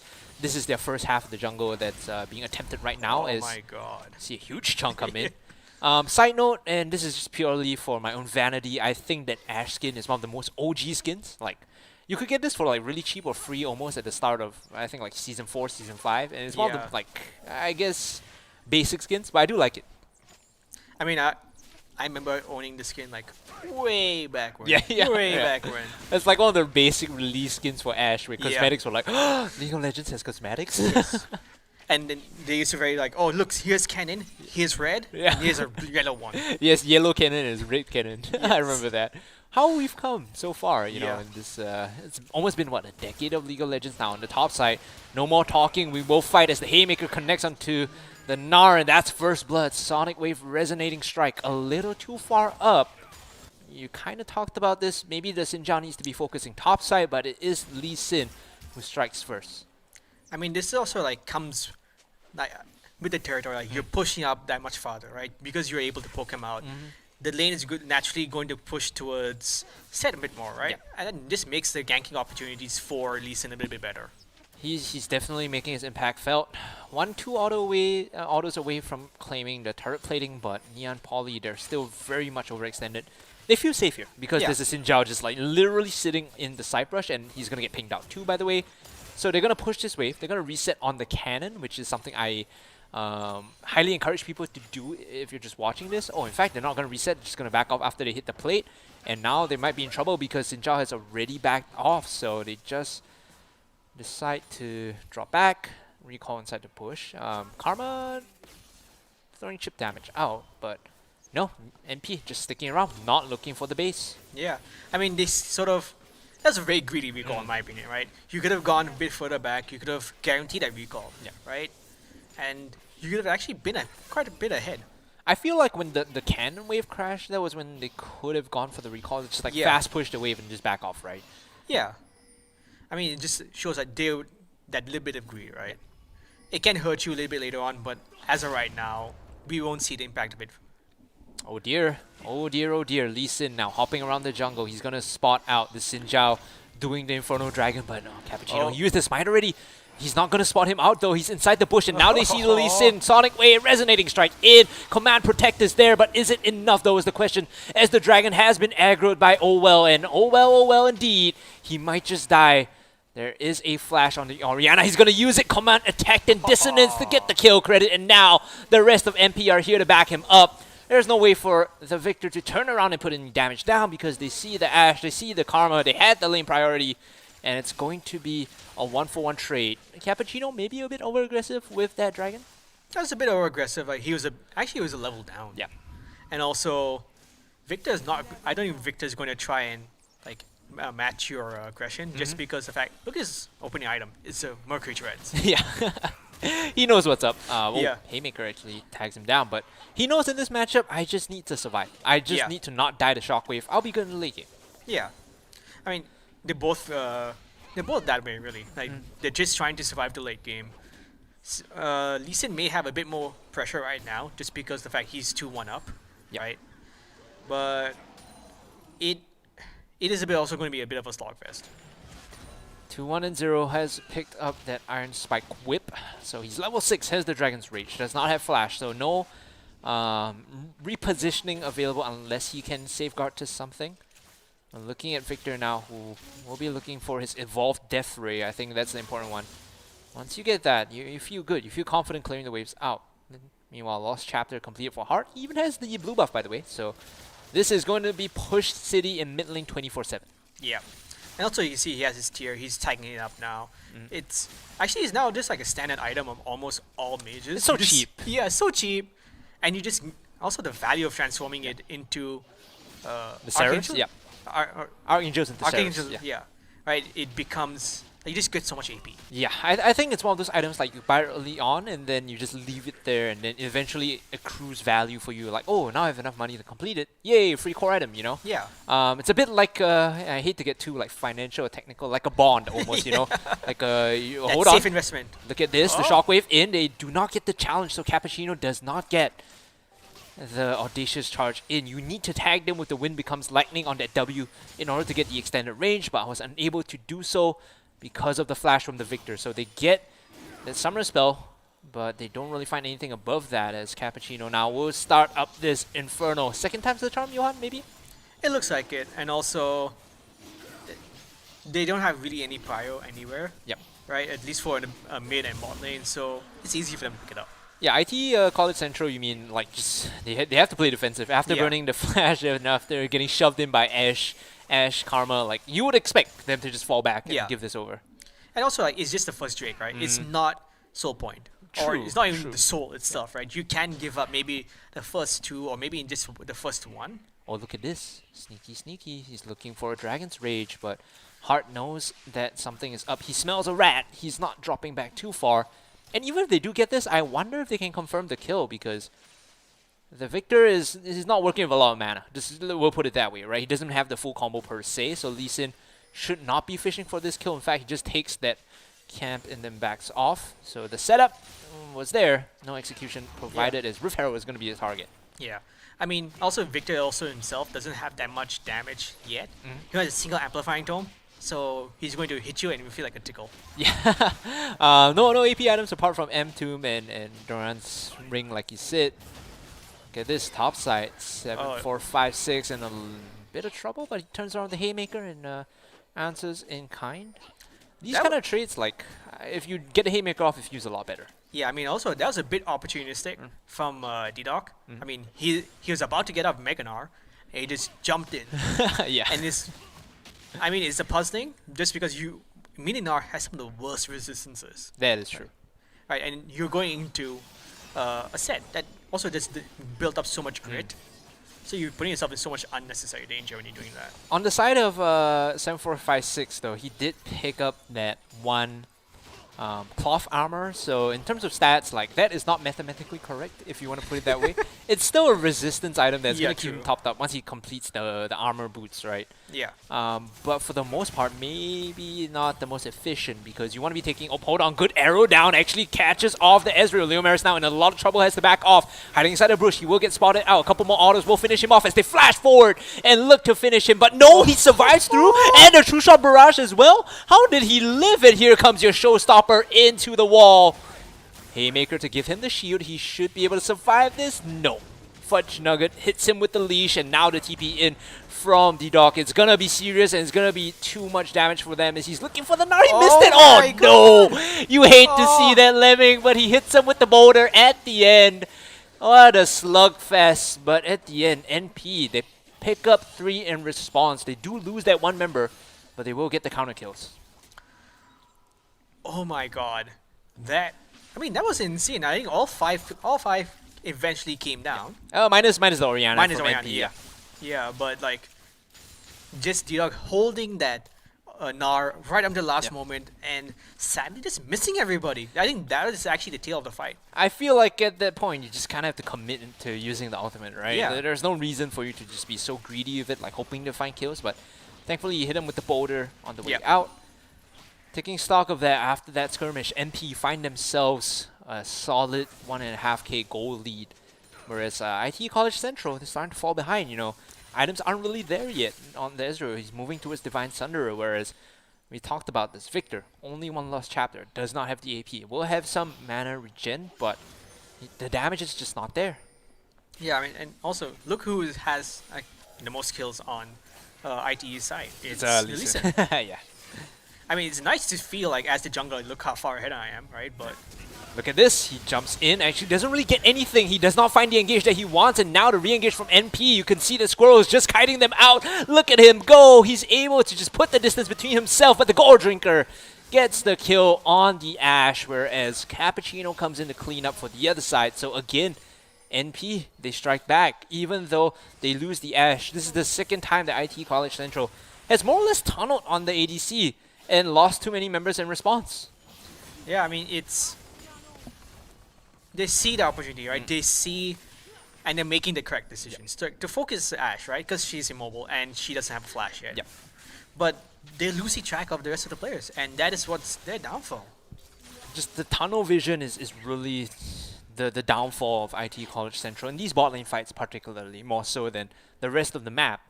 Ashe is free, Ashe is easy in the sense that she's not mobile like you said. Yeah. But the rest of MP are always there to clean up. Now, cast our eyes to the top lane. It's been back and forth, a bit of a wet noodle fight. No one really getting any kills apart from the times that they roam down to bot. It looks like D-Dog, though, is the one to pick up this 20 CS lead, and a couple of plates as well. I say couple, he just picks up the one. NP now, looking to start up this dragon. And it's a nice dragon also just to get. It's a mountain dragon. You get a little bit of resistances. It helps you against the Lee Sin a little bit. Oh, hold on. Rift Herald has been popped here. Actually, Owell looking for the steal. He does have the smite. He's looking for the timing. The Sonic Wave is going to expire, so no Resonating Strike to follow up, and now things are going to get dicey here.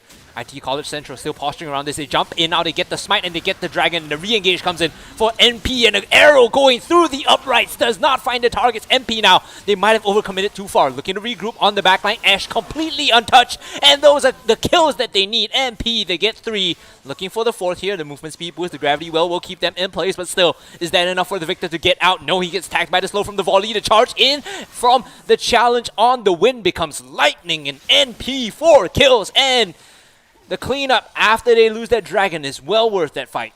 Yeah, I mean, look, you just traded like 3 or 4 people for 1 dragon. Yeah. That is not worth. And the best part is NP were the ones that picked up the first Inferno Dragon. So losing the mountain is like, yeah, whatever. You know, we're equal in terms of mountain and equal in terms of dragons. So we both reach, soul at the same time. Yeah. But we get topside, we get 4 kills, and we stacked all that gold onto guess who? The Oriana. Now she has this 400 gold bounty, completing the Leandries, whereas her opponent in lane, he's holding on to a staff and a book. Yep. These are not the items you want. Yeah, I mean, the book will give you a lot of... It's the lost book, right? It's the the lost lost chapter chapter. of the book. So it's going to give you some, like, lanes to see in terms of mana. But not much else compared to just like a giant Leandry's Anguish. 0 combat ability, and dude, look at this. He just based, picked up the nearly large rod too. So his opponent has a book and a staff. He has a mask and a nearly large staff. I don't know how the Victor is going to play into this matchup anymore. He's trying to clear the waves as best he can, but it looks like Heart is starting to take over the game. The mid lane is for very much of League of Legends, the engine. Yeah. You get mid lane leads, things feel a lot better. If you're losing mid lane, things look a lot worse. NP now, their engine is strong, pumping out as much horsepower as they need to drive forward towards that big W at the end of Campus Legends Game 1. Yeah, and also just very quick point, right? The mid lane is also the nexus to the rest of the jungle as well. Yes. Just because you get tier 1 down, you're able to go to top side, clear the jungle. Like this! Yep. They walk in, they steal the blue buff away. They say, you know what, Victor, I see your book, it's fine. You don't need this blue buff, you don't need anything. In fact, we're just going to run in and steal this one away. Ash arrow again goes through the uprights. We'll call that one a zoning arrow, okay? Yep. Now Leo Maris, Ezreal into a Gnar. I've seen this one before. It looks like a horror movie right out of the 90s, and a big monster chasing down. Man, well, he still manages to get out of the arcane shift, so not exactly the ending that I saw in the 80s. Yep. Well, also, like, he's going alone against a 2... He's 0-2-2 against a 2-1 Gnar. Okay, Gnar might be in trouble here, actually. Tosses out the boomerang, gets the hyper, uses the strike breaker to put some distance to end the flash. Might be a bit too ambitious. Yep. I think he shouldn't have used the flash. Like, he knew he was going to die. I'm not sure if even if he used the flash, he would have lived. And we see also the mid lane is going down due to the Herald, and they're pushing the advantage so well. It's because the Lee Sin committed to the bot side, so they're like, yay, mid is free, let's get another charge in, and another one. 2 charges expands the value of Shelly. She will die. Thank you for your sacrifice. And now they open up mid tier 2. I think also this one really quick point. Look at Sinjar's beside him. He's an Essence Reaver. Yes! He's going, I am going to go in, I'm going to kill you. Hopefully, I don't die. 2-1 and 6. I mean, if there's anyone that could build Essence Reaver, it's probably, Cappuccino at this point. If he was 0-4 and 3 and you're like, yes, I'm rushing Essence Reaver, like, how do I report this guy, I'll spam question mark things and like, report this guy, guys, come on. The report button wouldn't appear fast enough. Yeah, exactly. But still, he's doing relatively well compared to his opponent. In terms of levels, even all across, but it's just the items that make the difference, right? Yes, the Lee Sin has been the recipient of a lot of kills in the early game. In fact, he's holding 4 out of 5 of his team kills, 80% essentially. Has the Gold Drinker, but still not as strong as the Sinjar right now. Yeah, I mean, you actually really wanted all of that gold on the Victor, and oh my god, Like a man who's been show-stopped, you have no words to speak of. And now the teleport coming in. Mini Naruto for D-Dog. He might be looking to jump on into this. Boomerang out. Here comes Fudge Nugget. If you can get the leash, Enchanted Crystal Arrow actually tags him across the map, and they get it. They find the 1, the 2, the TP in. Buy 2, get 1 free. The Victor should be dead here as well. They lose Fudge Nugget, but it's 3 quick kills in the bottom side of the map. And it seems like Squirrel, he can't hit these like up close and personal and Enchanted Crystal Arrows, but cross map, he makes it look easy. That's some like weird like tending ability. I think he and I share this factor, like, or at least this thing. Whenever I throw Ash Ult up close, somehow I miss.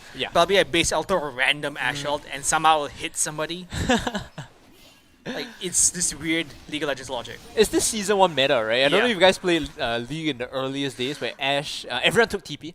So you play mid lane Ashe, and then you stand in your base. You just shoot a long Enchanted Crystal Arrow down mid, and then you TP in. And if the arrow connected, the guy would be stunned for like 5 seconds, so you just sit there and wail on him. It's the best. Oh, I remember those days. Yeah.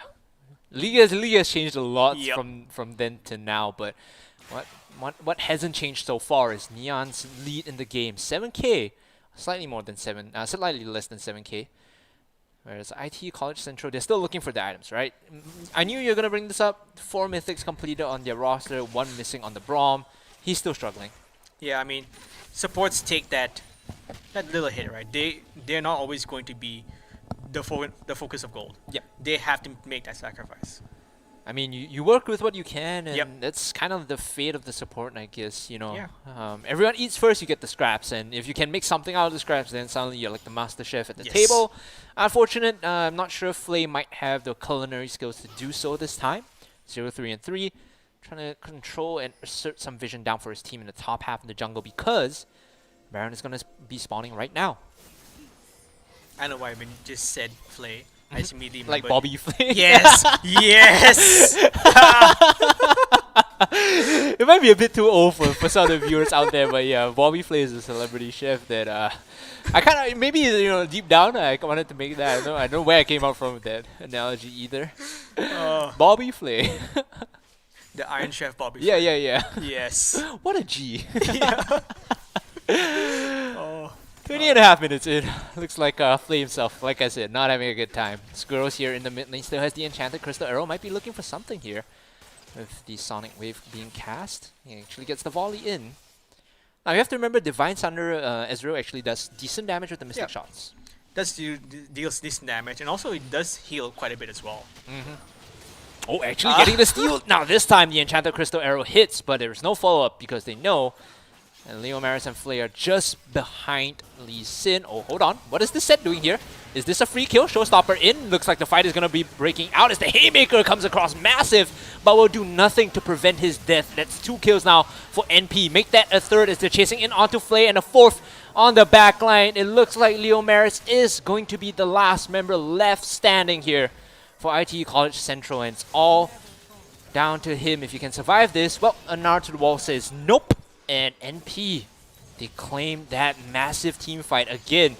Ashe dies, mission accomplished, but what did it cost? I think this is like Thanos' exactly. iconic line. Everything, man. It cost them everything, and now they will lose top tier 2. Now they will lose inhibitor top lane as well. After this structure falls, there's nothing left standing between NP and this structure.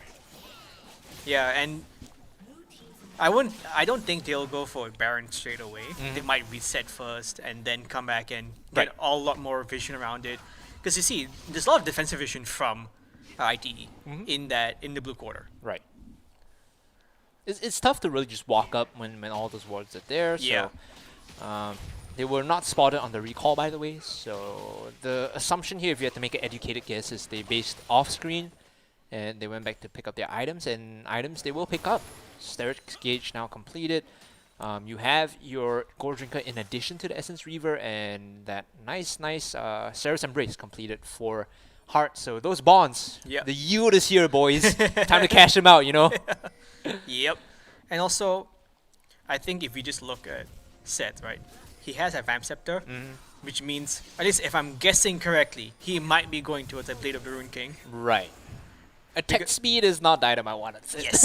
You need that survivability. I mean, you're the one who's jumping in the middle of them. You have to be able to survive I that. guess Death's Dance isn't a worse item. It's a damage, it's lifesteal, but again, lifesteal is not a stat that's inherently good on set. We'll talk about mathematically correct set after this Baron, because right now you can see, oh well, lining up the steal does not have the flash, but will have the smite. So remember, the changes to smite means that you both junglers only have it at 900. So it's going to be a 50-50 coin flip if Owell can come in for this one. Now down to 2.4, 1.6 coming in though, looking for the smite, will not be able to get it. In fact, it's going to be secured by NP. They had the control on that area. Now wind becomes lightning onto Owell. He's done for. The mid laner goes down 2, I believe. They were zoning him away and they managed to find the kill onto the victor. So 2 members of ITECC College Central did. Johan, do we call time of death here? I think it's pretty close. I mean, is this a solo kill? I mean, the flash from Hart might get him out. He dodges away from the true damage strike of the Haymaker. Otherwise, I think he dies there with the multiplication. But you sit very close. You know, I'm starting to see ITECC College Central flatline a little bit. Might need to get out the defibrillators and whatever you need to do, as Dodok is just going to jump in looking for that Gnar. Will be off cooldown right now. Maybe he gets into the wall. He gets 2 members in, and now NP collapse. They lose the Gnar, but it's okay because they have control on this area. Look at the minions. Baron powered up, streaming in. First Nexus turret is down. Looking for the second. As long as Ashe is alive, they'll be able to siege, but no. NP, they back off. ITECC College Central, they get a brief respite. Looks like the defibrillator might have worked out because they still have a couple more moments in this game. Yeah, and they're just quickly just going for the bot lane. And it's the only free lane they have left. It's only a tower left. Oh. Oh my. Ow. Yeah, right now it's the bot side that looks to be finished off. In fact, yeah, like you said, the only target left standing here. And 7456. Can he live through this? Yep. Haymaker keeps him alive. Now, last inhibitor, Johan. Game over? Do we call it here? I think it is. If they can't end on this push, right? They still have the. I mean, yes, they have the rest of the game to do it. Well, But like well, oh man, the 4-man shockwave. Yep, calling it time of death. 21-18, a double kill coming in for Hart, and they're farming the fountain. They're taking the time of this one. It looks like the last Nexus turret is gonna fall. And ladies and gentlemen, Neon Polytechnic are going to be closing out this game. Just a couple more kills to pad their KDAs. A TP in from the Dok, and guess what? Like we predicted, after we called time of death, this is going to be coming up all MP all day. yeah, I mean that was actually a bit more of a slogfest than we were used to in the previous 2 games. I would agree as well, because it's not as clean as I expected. The finishing touches on the game, like yes, they were able to find a lot of the closing moments. You know, they were able to not really lose control of the game, but still the problem there was it seemed a bit messy, right? It seemed a bit messy in terms of like that Baron was a 50-50 that you don't want to take against other teams. The final push, you overcommit into the fountain. These are like small things that kind of irk me as well. Yeah, I mean, it's more than likely the fact that they saw that and they knew they're probably going to end the game. But they just wanted to like, yeah, we're just going to show up a little bit. Look, we're on stream in front of everybody, right? That's something that Singaporean teams tend to do, I realized. All right, ladies and gentlemen, let's take a look at the brackets at the end of day 1 of Campus Legends 2021. On your screen, you should be able to see these are the results. In Group A, we have SP, RP, SIM, and Neon that are leading the charge, whereas in Group B, Temasek Polytechnic and US, NYP, all holding on to their first win as well. NYP and TP, I'm not too surprised considering these 2 teams have consistently placed top 3 the past couple of years. Yep. So these are the teams to watch in Group B. Yeah, and also you see that one lone 0-0 NTU in the middle. They have yet to play a game yet, so I think next week they're playing, right? Yeah, like you said, Group B only 7 teams, I believe, Yes. as opposed to the 8. So there's always going to be one team that's just taking a nice chill break Yep. while the rest of them slug it out. So that is, more or less the results after day 1 of Campus Legends. Thoughts so far? Your first cast, 4 games up, 4 games down. Interesting games. What do you think? I think the games are all interesting. At least for me, the most interesting part of the entire day as a whole was how the teams were able to, again, I'm going to reiterate, they're able to take that snowball and they were able to just push it further, and they were able to just like leverage it into a game win really easily. especially for SIM and for why am I not forgetting second match? I believe the second match was RP. Yeah. Yeah. Yep. They were just able to push to win basically in almost the entire game. All right, awesome stuff, and that more or less concludes it at the end of day one here at Campus Legends, League of Legends. For those of you that are, more attuned to a more mobile style of gaming, tomorrow we will have our Mobile Legends Bang Bang round of competitions up, and that is going to be interesting. I will be here on the desk as well, casting that. So I believe the stream will go live at 1 p.m. GMT plus 8. And you guys can tune in online then. Whatever channel you're watching now, it's going to be then at the same place. Yep. So that's going to be happening tomorrow, guys. And once again, on behalf of our sponsors, Lenovo, Uniqlo, Murdoch and KAPLAN. Murdoch. Thank you for making Campus Legends happen so much. It's been tough during COVID, but all the supporters of esports have made all that much easier. So thanks for tuning in, guys. That more or less wraps up today. We'll see you guys tomorrow at 1 p.m. But for now, stay safe and have a good evening.